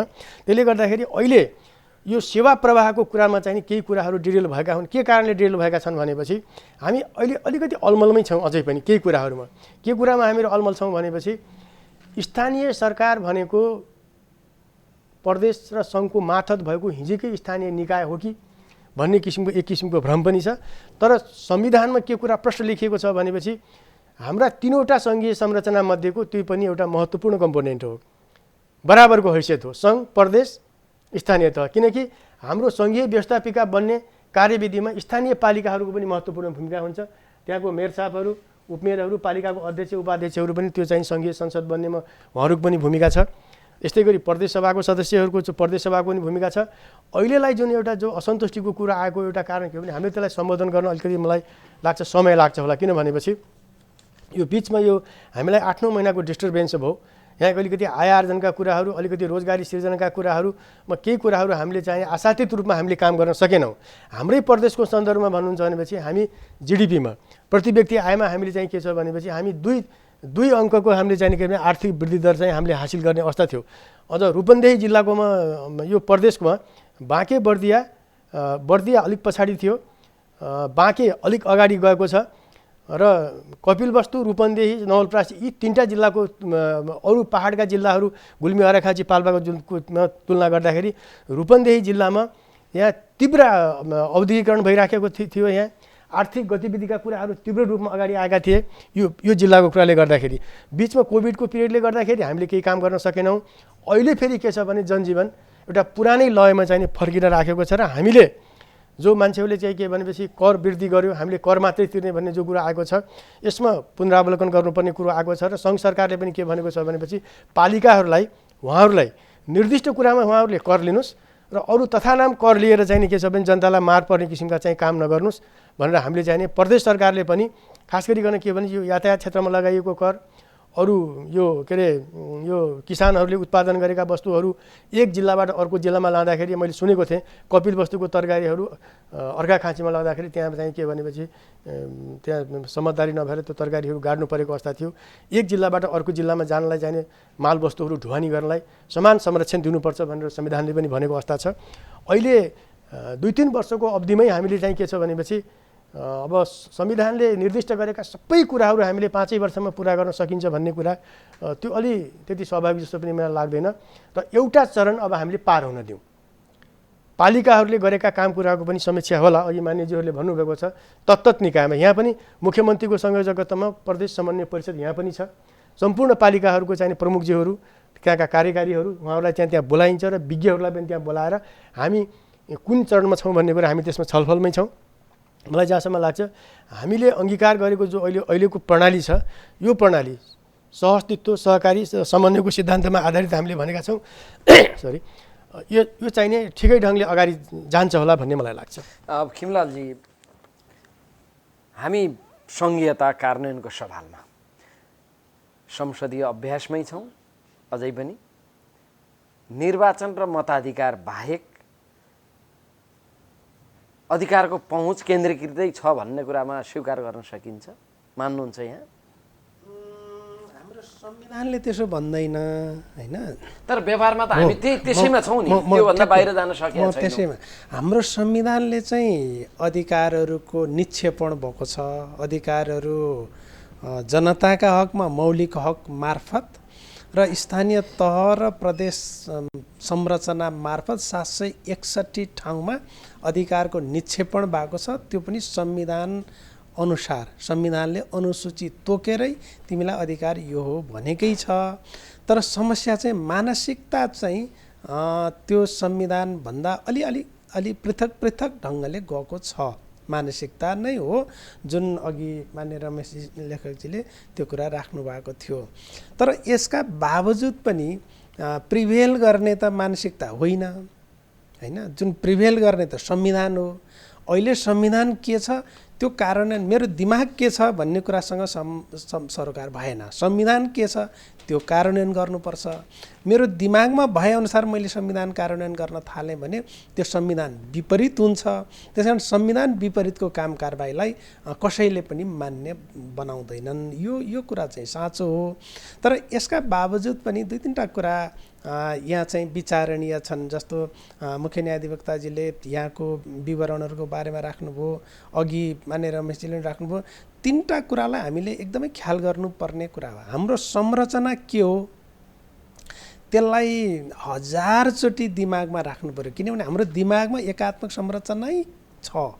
त्यसलाई मेट्नका निम्ति 1000 पटक हाम्रो संविधानले सिर्जना गरेको संरचना के हो, अनि त्यो संरचना अनुसारको जिम्मेवारी के हो र के गर्नुपर्छ भन्ने कुरा गर्नु पर्यो। एक त्यति गरिसकेपछि अन्तर्प्रदेश परिषदको बैठक नियमित रूपमा बस्नु पर्यो, समन्वय गर्नका निम्ति, सहअस्तित्व स्वीकार गर्नका निम्ति र त्यसलाई चाहिँ सहकार्य गर्नका निम्ति निरन्तर गर्नु पर्यो। निरन्तर बैठक बसिराख्नु पर्यो। राष्ट्रिय समन्वय परिषदले पनि आफ्ना भूमिका त्यसरी निर्वाह गर्नु पर्यो। त्यसै गरी प्रदेश समन्वय परिषदले पनि आफ्नो भूमिका निर्वाह गर्नु पर्यो। यति गरिसकेपछि अघि प्रसङ्ग चाहिँ अलिकति के आएको थियो भने यो कर र कानुनको कुरा तपाईँले ठिकै, दिनेशजीले ठिकै उठाउनु भयो। कानुन चाहिँ आफ्ना सुविधाका निम्ति कानुन बने, सेवाका निम्ति कानुन बनेनन् भन्ने ठुलो चुनौती छ। त्यो पक्का, त्यो मलाई पनि फिल भएको कुरा के हो भने हो यस्तै कुराबाट जनताको मनोभावनामा चाहिँ ठेस पुग्ने कुरा हुन्छ। म हेर्दैछु सिंहदरबारमा बस्ने माननीयहरूले के सुविधा पाउनुहुन्छ भनेर एक रौँ चिरा गरेर सिंहदरबारमा बस्ने मन्त्रीहरूले पाउने सुविधा के हो भन्ने कुरा एक रौँ चिरा हेरेर यहाँ पनि हामी पनि त त्यही हौँ, संविधानले भनेको माननीय हामी पनि हौँ, लगायत माननीय मात्रै मैले भनिनँ, अरू सबैतिर पनि त्यो हिसाबले चाहिँ तलमाथि पटक्कै नहुने गरी चाहिँ स्वीकार गर्ने, त्यसलाई चाहिँ ग्रहण गर्ने, जनताको सेवा दिने कुराका निम्ति चाहिँ कमी हुने एउटा यो। दोस्रो समस्या हाम्रो के भयो भने विकास खर्च र यो पुँजीगत खर्च र प्रशासनिक खर्चको कुरा गर्दा हाम्रो दुर्भाग्य, म यो प्रदेशको मात्रै भन्दिनँ, मुलुककै दुर्भाग्य कस्तो भने 2/3 रकम खर्च गरेर 1/3 कमाउनका निम्ति लागेको छ। भनेको 66% प्रशासनिक खर्च, 33% विकास खर्च, अनि 33 रुपियाँ कमाउनका निम्ति 66 रुपियाँ हामी खर्च गर्दैछौँ भने हामीले विकास र समृद्धिको चाहिँ कुरा केवल नारा मात्रै हुन्छ। यो चुनौती छ, यसलाई उल्टाउनुपर्छ। 66% कमाउनका निम्ति 33 रुपियाँ खर्च गरे पुग्ने भनेको प्रशासनिक संरचनालाई चाहिँ छिटो छरितो मितव्ययी बनाउनु पर्ने दोस्रो चाहिँ चुनौती यो छ। तेस्रो चुनौती के हो भने तपाईँले अघि ठिकै भन्नुभयो, जनताका विकासका अपेक्षाहरू त बर्घेल्ती बढेका छन्, बढाइएका छन्। हामी अब फेरि हरेक पटक हामी चाहिँ निर्वाचन क्षेत्र जाँदा होस् वा जनताकोमा जाँदा उनका विकासका मात्रै डिमान्डहरू आउँछन्। हामीले चाहिँ त्योभन्दा अलि बढाएर हामीले चाहिँ आश्वासन दिने गर्छौँ, तर परिपूर्ति गर्ने हालत त हाम्रो के छ, 66 खर्च गरेर 33 कमाउने। स्रोत त हामीसित त्यही हो, स्रोत त्यही हो। पहिलो कुरा स्रोतको अधिकतम उपयोग गर्ने, हामीसँग चाहिँ त्यो क्षमता, त्यो कला देखिएन, बढाउनु पर्यो, त्यो हो कमी। दोस्रो, स्रोत बढाउने हाम्रो क्षमता र कला चाहिँ बढाउनु पर्यो। यो दुईटा कुराको सीमा चुनौतीहरू हाम्रो अगाडि छन् भन्ने मलाई लाग्छ। तर पनि यति हुँदाहुँदै पनि हामीसँग संविधानले परिकल्पना गरेको संरचना छन्, ती संरचनाहरू रातो दिन क्रियाशील छन्। हामी यहाँ बसेर टिप्पणी गर्दाखेरि 753 स्थानीय तहका प्रतिनिधिहरूलाई चाहिँ ठेस पुग्या पनि हुनसक्छ, किनभने हामी रातो दिन यदि काम गरिरहेका छौँ। जस्तो कोभिडको बारेमा कुरा गर्नु नि, कोभिडको बेलामा यदि मुलुक सङ्घीय संरचनामा गएको हुँदैन थियो भने कति मान्छे कोरोना लाग्यो, कति मान्छे कोरोनाले मरे भन्ने कुराको पनि तथ्याङ्क केन्द्रीय सरकारले पाउँदैन थियो, किनभने उता लकडाउनमा बसेको थियो नि। स्थानीय तह भएका कारणले, प्रदेश सरकारहरू भएका कारणले यो कुरा भयो भने चाहिँ मलाई त के लाग्छ भने यही कोरोनामा गरेको पर्फर्मेन्स नै सङ्घीयताको औचित्य पुष्टि गर्ने सबभन्दा ठुलो प्रमाण यही हुन्छ भन्ने मलाई लाग्छ। यो सकारात्मक कुरा हो, यसैलाई चाहिँ मोडेल बनाएर अगाडि बढ्न सकिन्छ।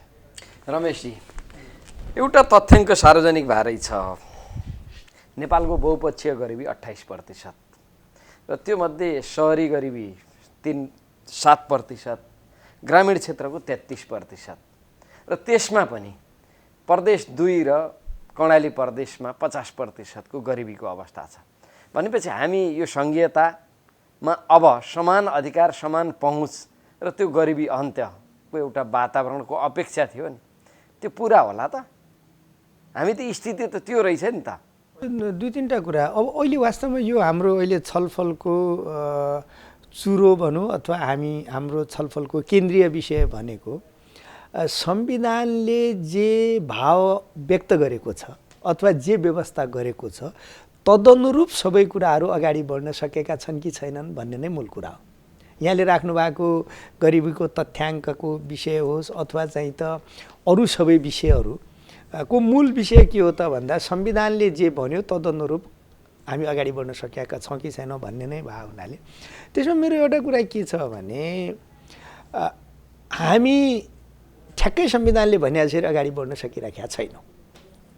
त्यो एउटा सत्यमा चाहिँ त उभिनै पर्छ भन्ने मलाई लाग्छ। जस्तो उदाहरणका लागि आजको दिनमा लोकतान्त्रिक मूल्य र मान्यताको जीवन्तताका लागि जनतालाई लोकतन्त्र भनेको यस्तो व्यवस्था हो, सुन्दर व्यवस्था हो भन्ने अनुभूति गराउने विषय आजको आवश्यक विषय थियो। त्यो बारेमा होस् या संघीयताको कार्यान्वयनको सवाल होस् या त्यो सबैभन्दा महत्त्वपूर्ण विषय जनताको जनजीविकाको सवाल, जस्तो मानिसको चाहिँ त रोजगारीमा पहुँच, अवसरहरूमा पहुँच हो, घाँस बाँस कपासमा मानिसको चाहिँ त पहुँचको सुनिश्चितता को सन्दर्भमा हामी अगाडि बढ्नुपर्नेमा हामी कहाँ गइरहेका छौँ त भन्दा आज चाहिँ त अब हेर्नुहोस् न, अब चाहिँ के भने प्रतिनिधि सभाको विघटन, यो विघटन ठिक थियो कि थिएन भन्ने विवाद हो। अब मुलुकलाई चाहिँ त कसरी संविधान र यो व्यवस्थालाई ट्र्याकमा लैजाने भन्ने यो चाहिँ त अनावश्यक कुरामा हामी अल्झियौँ नि। गर्नुपर्ने काम एकातिर छ लोकतन्त्रको चाहिँ त सवाललाई जीवन्त गर्ने, संविधानलाई चाहिँ त जीवन्त भएर जनतासम्म पुर्याउने। अर्को चाहिँ त के भने जनजीविकाको सवाल छ, संघीयताको कार्यान्वयनको सवाल छ, तर मुलुक चाहिँ त अन्तै गयो। यसको दोष संविधानलाई, संघीयतालाई दिनु हुन्न। मेरो आग्रह यो हो कि गरिबी बढेको छ, गरिबी बढ्दा पनि चाहिँ त के भनेपछि कस्तो असमानता देखिएको छ भने गाउँ र सहरका बिचमा साह्रै असमानता छ हो। मानिसले रोजगारी पाउन सकेको छैन। पहिला त विदेशमा गएर काम गर्थे, अहिले कोभिडका कारणले मानिस विदेशमा पनि बिचल्लीमा छन्, देशभित्र पनि बिचल्लीमा छन्। मान्छेको चाहिँ त मैले भने स्वास्थ्यमा चाहिँ त सरल पहुँच छैन, मान्छेको शिक्षामा सरल पहुँच छैन, मान्छेको चाहिँ त दैनिक जीविका चाहिँ त यो पछिल्लो 6-7 महिनाको 1 वर्षको चाहिँ त रिकर्ड हेर्ने हो भने 300% चाहिँ त महँगी बढेको रिकर्ड देखिरहेको छ हो। भने मैले भन्न खोजेको कुरा के हो त भन्दा यसको दोष अहिलेको व्यवस्था र अहिलेको संविधानको टाउकोमा राखेर उन्मुक्ति लिन पाइँदैन। यसको दोष भनेको यो संविधानको कार्यान्वयन गर्न र राज्य सञ्चालन गर्ने जिम्मा पाएकाले यसको दोष लिनु पर्यो। अब अलिकता यो राजनीतिक कुरा पनि हो, किनभने हामी राजनीतिक व्यवस्थाकै बारेमा छलफल गरिरहेका छौँ। त्यसकारण मेरो सारांशमा आग्रह के हो त भन्दा यहाँले जुन गरिबीको तथ्याङ्क देखाउनु भयो अथवा जनजीविकाको सवालको कुरा होला, मैले भनेको वितरणमा पनि असमानता छ भन्ने कुरा मैले यहाँ त्यसमा दुविधै छैन। वितरणमा मैले भनिहालेँ नि त, वितरणमा असमानता छ, अवसरकोमा चाहिँ त समान अवसरको स्थिति बनेको छैन, लोकतन्त्रका मूल्य र मान्यता जनताको चाहिँ त अनुभूति हुने गरेर चाहिँ त अगाडि बढ्न सकेका छैनन्, संघीयताको कार्यान्वयन हुन सकेको छैन हो। मानिसले पाउनुपर्ने चाहिँ त सुविधाहरू, दैनिक जीवनलाई चाहिँ त सहजपूर्ण तवरले व्यतीत गर्ने अवसरको अभाव छ, शिक्षा स्वास्थ्य जस्ता आधारभूत चाहिँ त आवश्यकतामा मानिसको सरल पहुँच छैन। यो यथार्थ हो, तर यसको दोष संविधानका माथि हाल्न पाइँदैन, यसको दोष संघीयताका माथि हाल्न पाइँदैन। त्यो व्यवस्था राम्रै हो, संविधान राम्रै हो, तर यो गर्न नसकेको हामीले हो। र त्यसमा पनि हामी जो यो गर्नका लागि जुन ठाउँमा बसेका छौँ अथवा त्यसले त्यत्तिकै जिम्मेवारी लिनु पर्यो। सबभन्दा ज्यादा जिम्मेवारी कसले लिनु पर्यो? सरकारले लिनु पर्यो।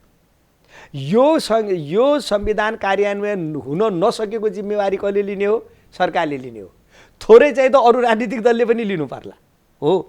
यो प्रदेशभित्र ठिक ढङ्गले चाहिँ त संविधान अनुरूपका व्यवहारहरू हुन सकेका छैनन् भने प्रदेश सरकारले लिनु पर्यो, स्थानीय तहको सरकारले लिनु पर्यो। त्यसकारण मेरो एउटै आग्रह, सारांशमा के आग्रह गर्न चाहन्छु भने जे पनि अहिले अप्ठ्याराहरू देखेका छन्, चुनौती देखेका छन्, व्यथिति देखेका छन् हो, भ्रष्टाचार देखिएको छ, गरिबी बढेको अवस्था छ, विकास निर्माण अवरुद्ध भएको अवस्था छ, जे पनि गाह्रा अप्ठ्यारा छन् त्यो गाह्रा अप्ठ्यारा संविधानका कारणले उत्पन्न भएका होइनन्, संघीयताका कारणले उत्पन्न भएका होइनन्, राज्य व्यवस्था सञ्चालनमा बसेका राजनीतिक दल र व्यक्तिका कारणले उत्पन्न भएका हुन्।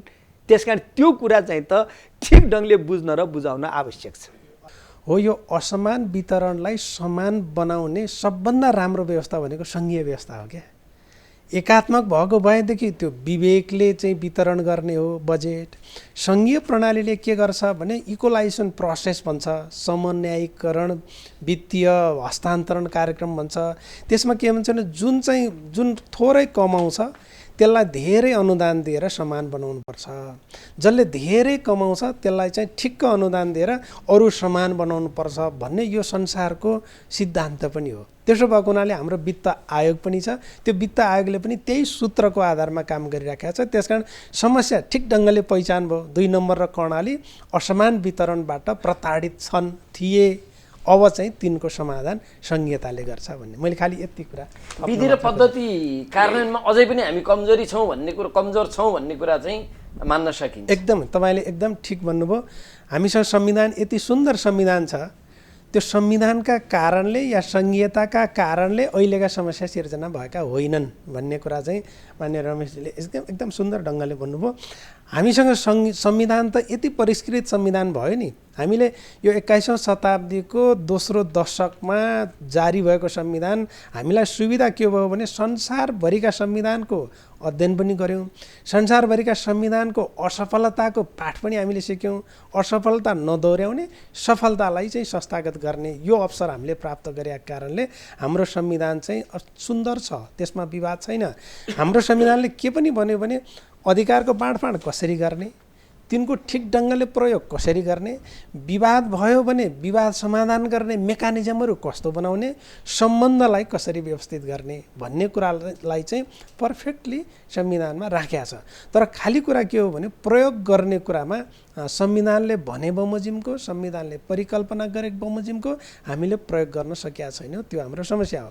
दोस्रो समस्या म के पनि भन्छु भने जस्तो हाम्रो पहिलो संविधान सभाले प्रत्येक मस्यौदाको व्याख्यात्मक टिप्पणी राखेको थियो, संविधानको त्यो प्रावधान किन राख्ने भन्ने त्यसको व्याख्यात्मक टिप्पणी थियो। दोस्रो संविधान सभामा आएपछि त्यो व्याख्यात्मक टिप्पणी हट्यो, यो एउटा समस्या यो त्यो प्रावधान किन राखियो भन्ने कुरा हट्यो। दोस्रो अधिकारका सूचीहरूको कुरा पहिलो संविधान सभामा जम्मा त्यहाँ चाहिँ 4वटा सूची मात्रै थिए, सङ्घ र प्रदेशको मात्रै कन्करेन्ट लिस्ट थियो, साझा अधिकारको सूची थियो। साझा अधिकारको सूची त्यो एकल अधिकारको सूचीभन्दा लामो थिएन, किनभने साझा भनेको त के हो भने तपाईँले लिने कि मैले लिने भन्ने कुरा विवाद भयो भने ल त यसलाई साझामा राखौँ भनिन्छ, विवाद भएको कुरा कमभन्दा कम हुन्छ। तर हाम्रो दुर्भाग्य के बनिदियो भने यो संविधानकै दोष पनि कहीँ खोतल्नुपर्छ, एकल अधिकारभन्दा साझा अधिकारको सूची लामो भयो, निश्चित भएका अधिकारभन्दा विवाद भएका, कन्फ्युजन भएका, झगडा गर्ने अधिकारका सूची लामो भयो, यो पनि समस्या भयो। दोस्रो दोहोरो साझा अधिकारको सूची दुनियाँको सङ्घीय संरचनामा भेटिँदैन। हामी कहाँ सङ्घ, प्रदेश र स्थानीय तहको पनि साझा अधिकारको सूची, सङ्घ र प्रदेशको पनि साझा अधिकारको सूची बनाइयो, अनि एकल अधिकारको सूचीमा भएका विषयवस्तुहरू पनि दोहोरो, तेह्रो, चौबरसम्म 4 ठाउँमा, जस्तो पर्यटन शुल्क हामीले चाहिँ त्यो 3 तहले पनि लिन्छ, साझा अधिकार पनि छ भने 4 ठाउँमा यस्ता पनि केही फ्लजहरू हाम्रो संविधानका संरचनामा पनि देखिए। तर त्यतिका बावजुद पनि संविधानको अहिले हामीले चाहिँ संविधान कमजोर भएछ कि भन्नुपर्ने ठाउँमा छैन, संविधान कार्यान्वयन गर्ने कुरामा देखिएको जाँगर, तदारुकता, संविधानको मर्म, भावना अनुसारको कार्यान्वयनको समस्या, त्यो समस्याका पनि के होलान् भने केही सीमा होलान्। त्यसका प्रशासनिक संरचनाको अभावका कुरा, आर्थिक संरचनाको अभावका कुरा, ज्ञान दक्षताको अभाव त त्यो भइ नै हाल्यो। त्यसपछि समयमा चाहिँ ती विषयवस्तुहरू संरचना, नीति र मापदण्ड नबन्दिने कुरा ती पनि होलान्। सँगसँगै त्यो 2 नम्बर र कर्णाली प्रदेशको फेरि पनि त्यस्तो अवस्था किन पर्यो भन्दा हाम्रो वित्त आयोग त भर्खरै बन्यो, वित्त आयोगले त यसपटक मात्रै रिपोर्ट दियो, यसपटक मात्रै रिपोर्ट दिँदाखेरि पनि सायद बजेट बनिसकेपछि दियो, बजेट बन्नुसँग यो वित्त आयोगको सूत्रले धेरै काम गरेन, अगाडि नै दिएको भयो नि धेरै काम गरेन। त्यसो भएको हुनाले त्यो समस्यालाई सम्बोधन गर्न सकिएन यसपटक मलाई लाग्छ। तर अर्को पटकबाट अब त्यसले सूत्र निर्धारण गर्छ, कुन प्रदेशले कति कमाउँछ भन्ने कुराको उसँग आँकडा हुन्छ। अहिले पनि 70% चाहिँ 80% राजस्व त केन्द्रमा जान्छ नि, केन्द्रमा 80% राजस्व जान्छ भनेपछि त्यो राजस्व केन्द्रले चाहिँ मात्रै अठ्याउने होइन, उसले अनुदानहरू मार्फत फेरि वितरण गर्ने हो भनेपछि अनुदान मार्फत वितरण गर्ने सन्दर्भमा त 2 नम्बर र कर्णाली प्रदेशको स्थिति हेरेर यिनीहरू त धेरै तल छन् भनेपछि त तिनलाई त सम्मानीकरण अनुदान मार्फत तिनलाई त समान बनाउनुपर्छ। यो अवसर एकात्मक शासन प्रणालीमा हुँदैन, सङ्घीय शासन प्रणालीमा मात्रै हुन्छ। त्यसो भएको हुनाले 2 नम्बर र कर्णाली प्रदेशको समस्याको समाधान पनि सङ्घीय संरचनाबाट र सङ्घीय संरचनाको प्रभावकारी कार्यान्वयनबाट मात्रै हुन्छ भन्ने मलाई लाग्यो। हामी यो बसाइमा एउटा छलफल गरेनौँ भने हाम्रा दर्शकहरूमाथि पनि अन्याय हुन्छ जस्तो लाग्यो मलाई। सङ्घीयता महँगो भयो, नागरिकहरूले थेग्न सकेनन्, यो त यावत प्रश्न हो भनेको आम नागरिकको प्रश्न हो। यहाँले अगाडि पनि भन्नुभयो 33% र 66%, त्यसमाथि जनप्रतिनिधिहरू पनि थपिए। अब यो भार कहिलेसम्म व्यवस्थापन होला? स्वयंसेवी जनप्रतिनिधिहरू हामीले कहिले पाउनु? दिनेशजी अत्यन्त राम्रो प्रश्न उठाउनु। पहिलो प्रश्न सङ्घीयता महँगो हो भन्ने कुरालाई के भनिन्छ भने डेमोक्रेसी नै सबभन्दा महँगो व्यवस्था हो, तर त्यही महँगो व्यवस्था भइकन पनि त्यसको विकल्प खोजिँदैन भनिन्छ। सबभन्दा सस्तो त के हुन्छ भने निरङ्कुश तन्त्र हुन्छ। एकजना हुन्छ शासक, उसको आदेशमा सबै कुरो, उसैको आदेशमा कानुन, उसैको आदेशमा व्यवस्था, त्यो सबभन्दा सस्तो हुन्छ भनिन्छ। त्यसकारण त्यो सस्तो व्यवस्थाको विरुद्धमा विद्रोह गरेर महँगो व्यवस्था डेमोक्रेसी हामीले चाहेका हौँ भने अर्को महँगो व्यवस्था सङ्घीयता, किनभने त्यो अझ ग्रासरुट लेभलमा जाने डेमोक्रेसी।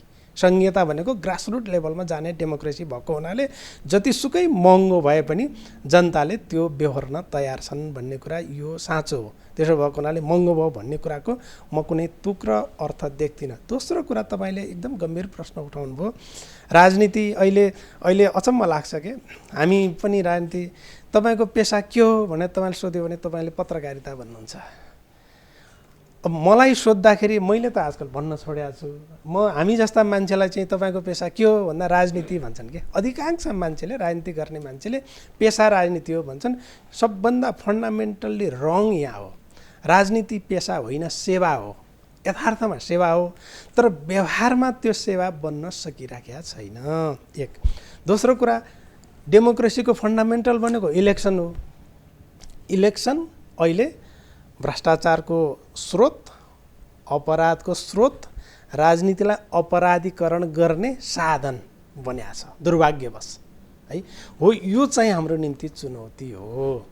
तेस्रो कुरा तपाईँले अघि नै भन्नुभयो नि, अब नेताहरू यहाँका, अघि मैले पनि भने सांसदहरूले, सिंहदरबारको सांसदले कति खान्छ? उसले पिए राख्छ, मलाई पनि चाहियो। उसले भत्ता खान्छ, मलाई पनि चाहियो। उसले चाहिँ बैठक भत्ता खान्छ, मलाई पनि चाहियो। उसले बिरामी भत्ता लिन्छ, मैले पनि चाहियो। यो कुरा यो सिको हुँदै गएर स्थानीय तहसम्म पनि गएको छ भनेपछि त समस्या के बन्दै गयो भने जनप्रतिनिधिहरूले, नेताहरूले सुविधा मात्रै खाने। त्यो कहाँबाट खाने भने जनताले तिरेको करबाट खाने। जनतालाई करको भारी मात्रै बोकाउने, नेताले सुविधा मात्रै लिने। यो डेमोक्रेसीका निम्ति चुनौती बन्न सक्छ। त्यसकारण यसलाई पनि उल्टाउनुपर्छ। नेताहरू र राजनीति सेवाको साधन बन्ने, जनता सेवाग्राही बन्न पाउनुपर्ने, त्यो अवस्था पर्फेक्ट डेमोक्रेसीको कुरा हो। जसरी लोकतन्त्र सङ्घीयतालाई ग्रासरुट डेमोक्रेसी भन्यो, त्यसै गरी ग्रासरुट लेभलका जनताको सेवा पाउने हकलाई पुनर्स्थापित नगर्दासम्म यो पोलिटिक्सको चाहिँ डेमोक्रेटाइजेसन अफ पोलिटिक्स भन्नुहोस् न, राजनीतिको लोकतान्त्रिकरण पनि अहिलेको अर्को चुनौती हो भने यहाँले जो प्रश्न राख्नुभयो यो चाहिँ नि अलिकति भाइटल रूपमै उठेको छ। यसमा यसलाई कसरी सम्बोधन गर्न सक्नुपर्छ हामीले भनेपछि केही कुराहरू हामीले बुझाउनु पनि पर्छ। हिजोको स्थानीय तह र स्थानीय निकाय र अहिलेको स्थानीय तहको सरकारको धेरै फरक छ संविधान र कानुनमा। अहिले एउटा वार्ड अध्यक्षले 35वटा कुराको सिफारिस गर्नुपर्ने हुन्छ एउटा वार्ड अध्यक्षलाई। हिजो के थियो भनेपछि जिल्लामा जति पनि विकासे अड्डाहरू हुन्थे, लाइन एजेन्सीहरू, विकाससँग सम्बन्धित कार्यालयहरू हुन्थे, ती सबैको दायित्व अहिले स्थानीय सरकारमा सरेर आएको छ।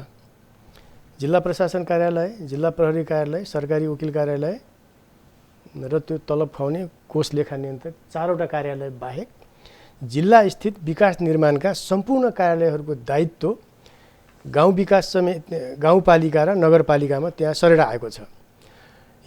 जसरी हिजोका जनप्रतिनिधिहरूको सीमित दायित्व थियो, केही कुराहरूमा सही गर्ने बाहेक अरू विकास निर्माणका कामहरू, आधारभूत जनताका आधारभूत सेवाका कामहरू हिजो चाहिने स्थानीय तहले, स्थानीय निकायहरूले गर्दैनथे। र उनीहरूको समय के हुन्थ्यो भनेपछि उनीहरूले आफ्नो व्यक्तिगत जीवनयापनको लागि उनीहरूले चाहिने समय, प्रशस्त समय पाउँथे। अहिले के गरियो भने हामीले गरेको अहिले कानुनी बन्दोबस्तमा के छ भनेपछि नगरपालिकाभित्र खानेपानी, वन, स्वास्थ्य, शिक्षा आधारभूत रूपमा जनताले पाउनुपर्ने, राज्यले प्रदान गर्ने सेवा सुविधाहरू स्थानीय पालिकाबाट गर्ने भएको हुनाले जनप्रतिनिधिहरूलाई भ्याइ नभ्याइ छ। अहिले एकछिनलाई मानौँ त्यो वार्ड सदस्यहरू सर्वोच्च अदालतदेखि लिएर वन कार्यालय, जिल्ला अदालतदेखि लिएर सम्पूर्ण अड्डा अदालतबाट गएका तिनी म्याद तामिल गर्नेदेखि लिएर म्याद बुझ्नेदेखि लिएर सरजिमिन गराउनेदेखि लिएर सम्पूर्ण कामहरूमा 2 या 3टा सदस्यहरू स्ट्यान्ड बाई भएर त्यहाँ बस्नुपर्ने अवस्था छ। मालपोत कार्यालयमा जग्गा पारित गर्न पर्यो, सरजिमिन हुन्छ, अंशबन्डा गर्नु पर्यो, अंश मुद्दाको फैसलाको कार्यान्वयन गर्नु पर्यो, या कुनै फौजदारी मुद्दाको चाहिँ के छ भने सरजिमिन मुचला गर्नु पर्यो। त्यो 2 टा 3 जना सदस्य किन राखेको होला भनेर यदाकदा धेरै मान्छेलाई चाहिँ के पनि त्यो परेको छ।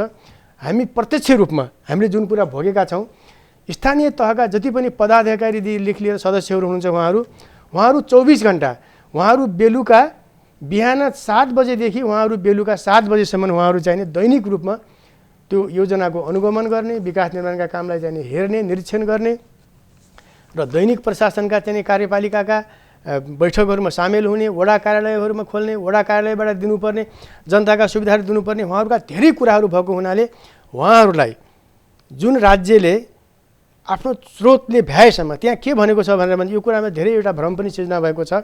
स्थानीय तहका पदाधिकारीहरूको सेवा सुविधा सम्बन्धी जो ऐन भयो त्यसको सम्मानित सर्वोच्च अदालतमा त्यसको च्यालेन्ज भयो। त्यहाँ च्यालेन्ज भएपछि सर्वोच्च अदालतले के भनेर भनेपछि सुविधाहरू देऊ। हामीले संविधानमा के कुरा लेखेका छौँ भनेपछि प्रतिनिधि सभाका मान्य सदस्यहरू र प्रदेश सभाका मान्य सदस्यहरूलाई त सुविधा नै भनेर पारिश्रमिक नै भनेर हामीले लेख्यौँ, संविधानमा पारिश्रमिक भनेर लेखेको छ। तर स्थानीय तहका पदाधिकारीहरूलाई पारिश्रमिक होइन, सुविधाहरू दिन पाउने भनेर त्यहाँ लेखेको छ। सुविधामा के कुरा पर्छन् भन्ने कुरा त्यहाँ चाहिँ विरत व्याख्या भयो, छलफल भयो। उनीहरूलाई सवारी साधन चाहियो, योजनाको अनुगमन गर्नु पर्यो, सञ्चार सुविधा चाहियो, उनीहरू दिनभरि काममा खट्छन्, उनीहरूलाई चाहिँ के छ भनेपछि खाजा खानु पर्यो, अनेक किसिमका सुविधाहरू। अब अहिलेका पालिका भनेको हिजोका पालिका भनेको 1-1.5 घन्टामा चाहिँ के छ भने आवत जावत गर्न सकिन्थ्यो। अहिलेको पालिका भनेको 10वटा हिजोका 10वटा गाविसहरूलाई खपाएर एउटा पालिका बनाइएको छ र एउटा वडाबाट अर्को वडामा जान लागि 2 दिनसम्म पनि जानुपर्ने अवस्था रहेछ। हाम्रो भूगोल अलिकति फरक छ। तराईका केही जिल्लामा चाहिँ हामी चाहिँ सहजता छ, फर्केर आफ्नै घरमा आउन सकिन्छ। तर के छ भने विकट पहाडी जिल्लाका पालिकाहरू के छ भनेपछि एउटा वडाबाट अर्को पालिकामा जाँदाखेरि त्यहाँ चाहिँ धेरै कठिनाइ छ। त्यसले गर्दाखेरि जनप्रतिनिधिहरूलाई दिएको जो सुविधा छ त्यो सुविधा पनि के हो भनेर भन्नुहुन्छ भने त्यो कुनै तलब होइन, केही होइन। उहाँहरूलाई कामको सहजताको लागि चाहिँ आवश्यक पर्छ भने राज्यले त्यो दिएको छ। त्यसमा अझ के पनि भनेको छ भनेपछि यदि स्रोत साधनको उपलब्धता कम हुन्छ भने घटाउन पनि सकिनेछ भनेको छ। र कुनै पालिकाहरूले आफ्नो आय स्रोत बढायो भनेपछि लिन पाउने व्यवस्था पनि छ। र यसमा हामीले अलिकति हाम्रा चाहिँ ट्याक्स पेयरहरूलाई, हाम्रा नागरिकहरूलाई के पनि कुरा सम्झाउनु पर्छ भनेपछि मैले अघि पनि यहाँहरूसँग निवेदन गरेँ, करको दायरा यदि हामीले बढायौँ भनेपछि हामीले जुन कर अहिले लगाएका छौँ त्यो करको दायरा घटाउन पनि सकिएला। तर अहिले जे जति सुविधाहरू चाहिने स्थानीय सरकारहरूका पालिकाहरूका जनप्रतिनिधिहरूले पाउनुभएको छ त्यो सुविधा राज्यले बनाएको संविधानमै सुविधा दिन सक्ने भनेर त्यहाँ लेखिसकेपछि या त त्यसमा हामीले त्यसको पुनरावलोकन गर्न पर्यो। हिजो जस्तो भनौँ प्रतिनिधि सभाका मान्य सदस्यहरू उहाँहरूले पनि कानुन बनाउनुहुन्छ, तल पालिकाले पनि कानुन बनाउँछ र राज्यको अल्टिमेट चाहिँ के छ भनेपछि सर्भिस डेलिभरी गर्ने निकाय भनेको वडा कार्यालय हो। सङ्घको बजेट पनि त्यहीँ गएको छ, प्रदेशको पनि त्यहीँ गएको छ। सम्पूर्ण चिजको अनुगमन चाहिने हाम्रो चाहिने यो शासकीय स्वरूपले के भन्छ भनेपछि पालिकाहरूलाई नै जिम्मा दिएको छ। अहिले केन्द्रबाट जाने योजनाको पनि अनुगमन गर्ने, त्यसको चाहिने मूल्याङ्कन गर्ने भनेर दिएको कारणले उहाँहरूलाई गएको सुविधा त्यो धेरै होइन। तर हामीले चाहिने अहिले चाहिने के भनेपछि हाम्रो जो यो अहिले तयारी छ, हाम्रो तत्परता छ, अघि धेरै कुरा उठ्यो, हामी त्यो मानसिकताबाट हामी माथि उठ्न सकेका छैनौँ। हामीले कागजमा लेख्यौँ कतिपय कुराहरू, त्यहाँ तल के छन् भनेपछि त्यो राजस्व सङ्कलन गर्ने कुराहरूमा पनि हामीले तलले सङ्कलन गरेको कुराहरू हामीले चाहिँ माथि पाल्नुपर्ने अवस्था छ, दिनुपर्ने अवस्था पनि छ। त्यसकारण त्यो वित्त आयोगले वैज्ञानिक तरिकाले स्रोत साधनको चाहिने वितरणलाई ठिक ढङ्गले गरेछ भनेपछि यी कुराहरू पछि चाहिने यिनी कुराहरू सल्टिन्छन्। र हामीले अहिले जुन कुराहरू हामीले जुन यो स्थानीय जनप्रतिनिधिको लागि हामीले सेवा सुविधा तोकेका छौँ ती कुराहरू पनि जनताले सहज तरिकाले सेवा सुविधाहरू पाए यदि भनेपछि ती कुराहरू बिस्तारै ती कुराहरू उहाँहरूले चाहिँ महसुस गर्नुहुनेछ भन्ने मलाई लाग्छ। म रमेशजीलाई यही प्रश्न म दोहोऱ्याउन चाहन्छु, किनभने लामो समय यहाँ निर्वाचनमा पनि सहभागी भएर जनप्रतिनिधि पनि हुनुभयो। निर्वाचनमा हुने खर्चले यो पारिश्रमिकले त्यो व्यवस्थापन गर्न सक्दैन। निर्वाचनमा जुन खर्च भइरहेछ नि अहिले पछिल्लो समय निर्वाचनमा होडबाजी जित्नका लागि, तर पनि राहत चाहिँ भएको छ भन्ने कुरा छ। अप्रत्यक्ष रूपमा त के हुन्छ अलिकति यहाँले पनि त्यो कुरा राखिदिनुहोस् न। धन्यवाद। यो बहुत महत्त्वपूर्ण कुरा एउटा चर्चा छलफलमा आएको छ। यो सङ्घीयता महँगो भयो भने मलाई त्यो बडो महत्त्वपूर्ण लागेर मैले टिप्पणी गर्न खोजेँ। हो, तुलनात्मक रूपले यो महँगो व्यवस्था हो सङ्घीयता है। तर अघि नै हामीले चर्चा गऱ्यौँ नि, हामीले गर्न खोजेको के हो त भन्दा आँगनमा सरकार खोजेको हो नि। अघि एउटा बडो सुन्दर शब्द प्रयोग भयो नि, ढोका खोल्ने बित्तिकै सरकार देखिने। अब सिंहदरबारमा भएको एउटा सरकारलाई तपाईँले ढोका खोल्ने बित्तिकै भेट्ने बनाउनु भयो भने त महँगो त हुन्छ। त्यस कारण यो महँगो छ। तर मलाई के लाग्छ भने राज्य व्यवस्थालाई आर्थिक सस्तो र महँगोको सापेक्षतामा नहेरेर जनताको सुविधाको सापेक्षतामा हेर्ने हो। यदि त्यो व्यवस्थाले जनतालाई सुविधा दिइराखेको छ भने महँगो पनि ठिक छ, सुविधा दिएको छैन भने सस्तोले पनि के गर्नु। त्यसो भएको हुनाले हामीले संविधान बनाउँदा हेरेको के हो त भन्दा जनताको सुविधा कसरी हुन्छ पहिलो कुरा। दोस्रो कुरा आर्थिक व्यवस्थापन अथवा सस्तो महँगो के हुन्छ। सुविधालाई हामीले प्राथमिकता दिएको हुनाले महँगो छान्यौँ, एउटा कुरा। अर्को कुरा सङ्घीयता साधन हो। मैले प्रारम्भमै अनुरोध गरेँ यो साध्य होइन।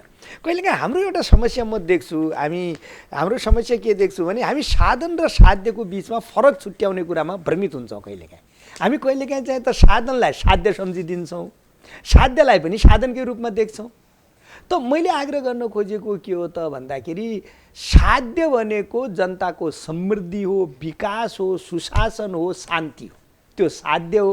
त्यो प्राप्त गर्ने साधन भनेको सङ्घीयता हो, लोकतन्त्र हो, गणतन्त्र हो, बहुदलीय प्रतिस्पर्धा हो। यो साधन हो। त सङ्घीयता साधन हो। अब तपाईँले एउटा साधन लिनुभयो अनि त्यो साधनले तपाईँलाई साध्यसम्म जानुपर्ने ठाउँसम्म पुर्याउँदैन भने त्यो सस्तो किनेर के गर्नुहुन्छ। सस्तो त किन्नुभयो तर त्यसले तपाईँलाई जाने ठाउँमा पुर्याउन सकेन। महँगो किन्नुभयो तर तपाईँलाई जाने ठाउँमा पुर्यायो भने त्यसले के गर्यो, साधनको अर्थ भयो। मैले त्यति मात्रै अनुरोध गर्न खोजेँ एउटा विषय। अर्को यहाँले यो चुनावी खर्च भन्नुभयो नि, यो अर्को बडो छलफल गर्नुपर्ने विषय छ। मैले वास्तवमा यो चुनावी खर्चलाई चाहिँ त मैले जनप्रतिनिधिहरूले लिइरहनु भए पाइरहनु भए सुविधा भत्तासँग त जोड्दिनँ।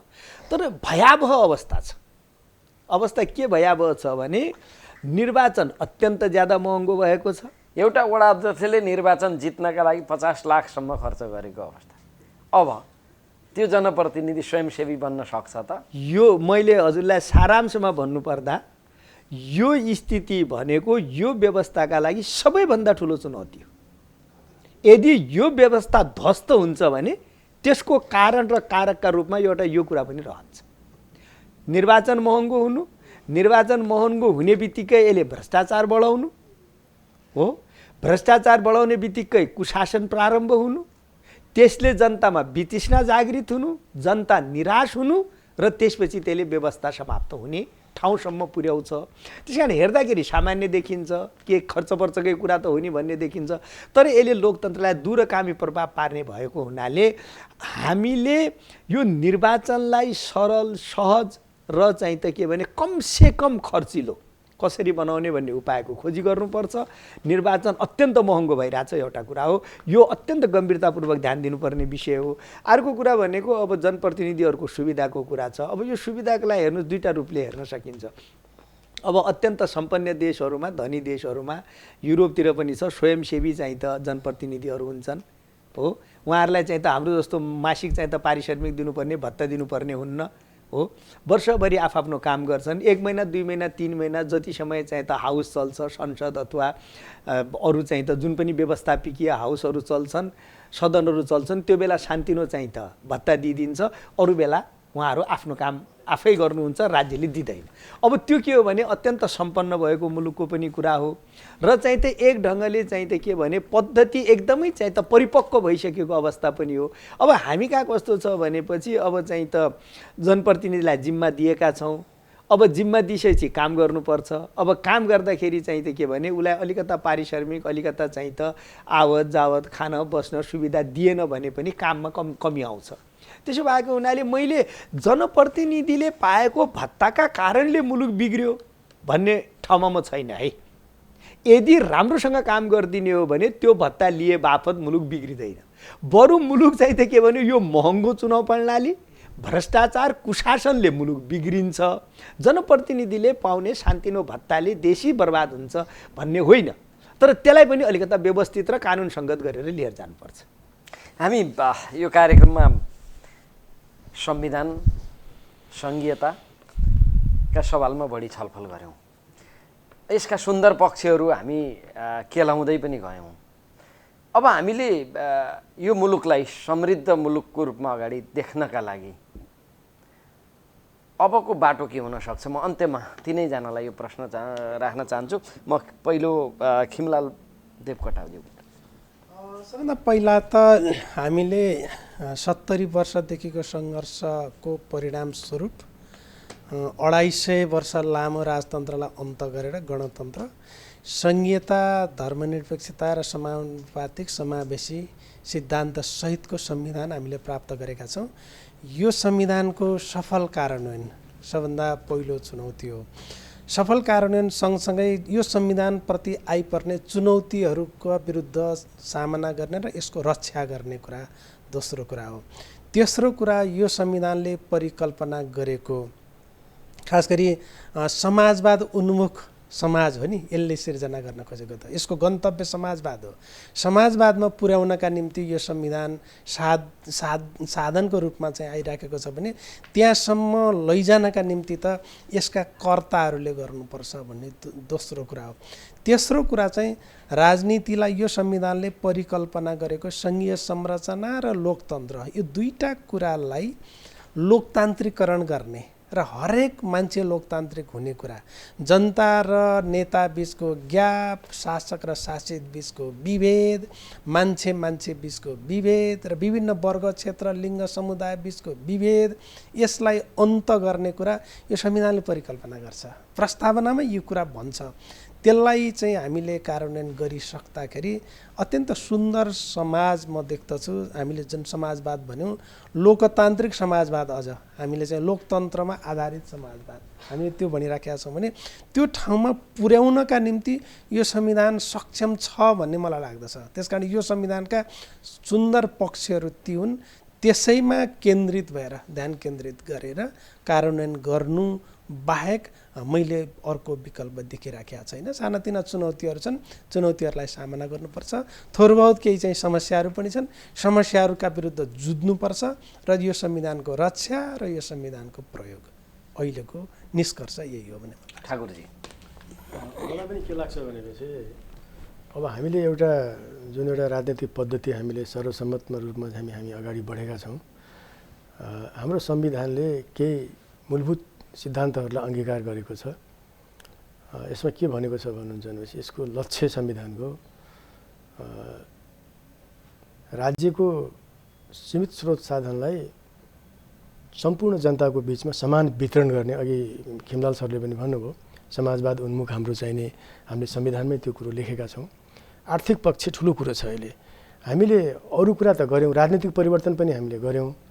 हामीले अब आर्थिक समृद्धि मुलुकले खोजेको र तल जनतामा व्याप्त चाहिने के छ भनेपछि जुन एउटा चाहना छ अहिले समृद्धितर्फको जो भोक तिर्खा हो मान्छेको, त्यसलाई हामीले मेटाउन सक्नुपर्छ। र राज्यका निर्देशक सिद्धान्तहरू छन्, त्यहाँ केही डाइरेक्टिभ प्रिन्सिपलहरू हरेक कन्स्टिट्युसनमा त्यो हुन्छ।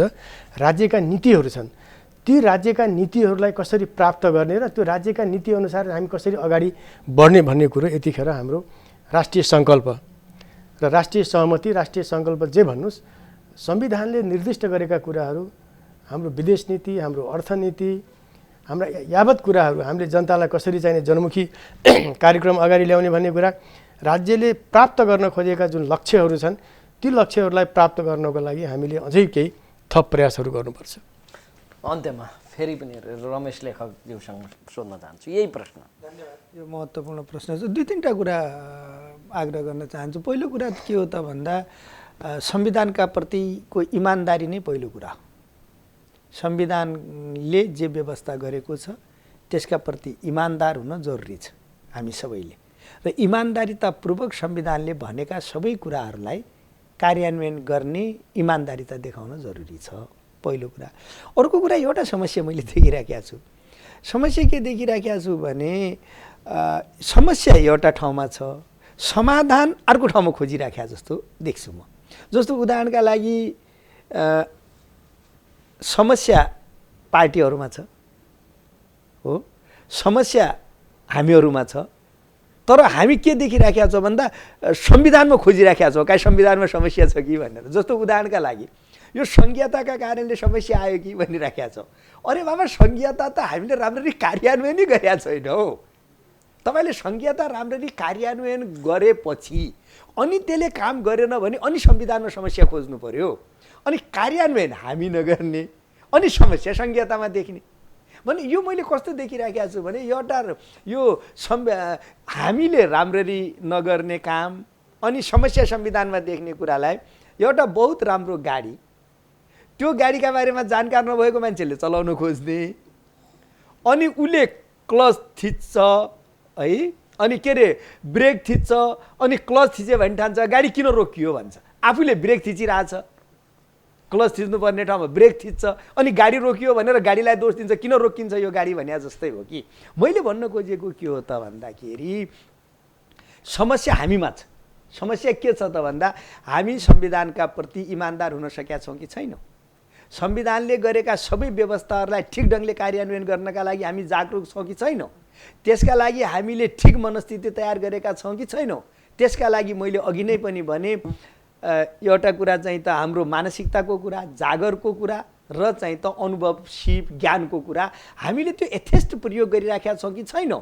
त्यो त्यसमा थोरै कमी कमजोरी छ, तर दोष कसलाई दिँदैछौँ? संविधानमा दोष खोज्दैछौँ, सङ्घीयतामा दोष खोज्दैछौँ। त्यसो भएको हुनाले मेरो आग्रह के हो भने 5 वर्ष मात्रै भएको छ यो संविधान बनेको हो। संविधान जबसम्म तपाईँले 15, 20, 25 वर्ष चाहिँ त यसलाई परीक्षण गरेर यसलाई चाहिँ त कार्यान्वयन गर्ने पुरा क्षमताको प्रदर्शन गरेर इमान्दारीपूर्वक कार्यान्वयन गरिसकेपछि अनि त्यसपछि पनि दोषहरू देखिए भने अनि संविधानमा दोष खोजौँला र यसलाई चाहिँ त संशोधन परिवर्तन जे गर्नुपर्छ गरौँला। तर अहिले चाहिँ त के भने समस्या आफूमा, खोजी संविधानमा भएको हुनाले त्यो कुरो चाहिँ त नगरौँ र यो संविधानका प्रति इमान्दार भएर कार्यान्वयन गरौँ। मेरो यति हो सारांशमा। हस्, यहाँ तीनैजनालाई धन्यवाद। दर्शक महानुभाव, उहाँहरू हुनुहुन्थ्यो संविधान निर्माण मध्येका नेपाली काङ्ग्रेसका नेता संविधान सभा सदस्य रमेश लेखक, अर्का सहभागी संविधान सभा सदस्य तथा अधिवक्ता खिमलाल देवकोटा र लुम्बिनी प्रदेशका मुख्य न्यायाधिवक्ता ठाकुर प्रसाद डिसी। हवस् त, कार्यक्रमका लागि निर्धारण गरिएको समय सकिएको छ। सम्पूर्ण युनिटका साथ मलाई पनि बिदा दिनुहोस्। नमस्कार।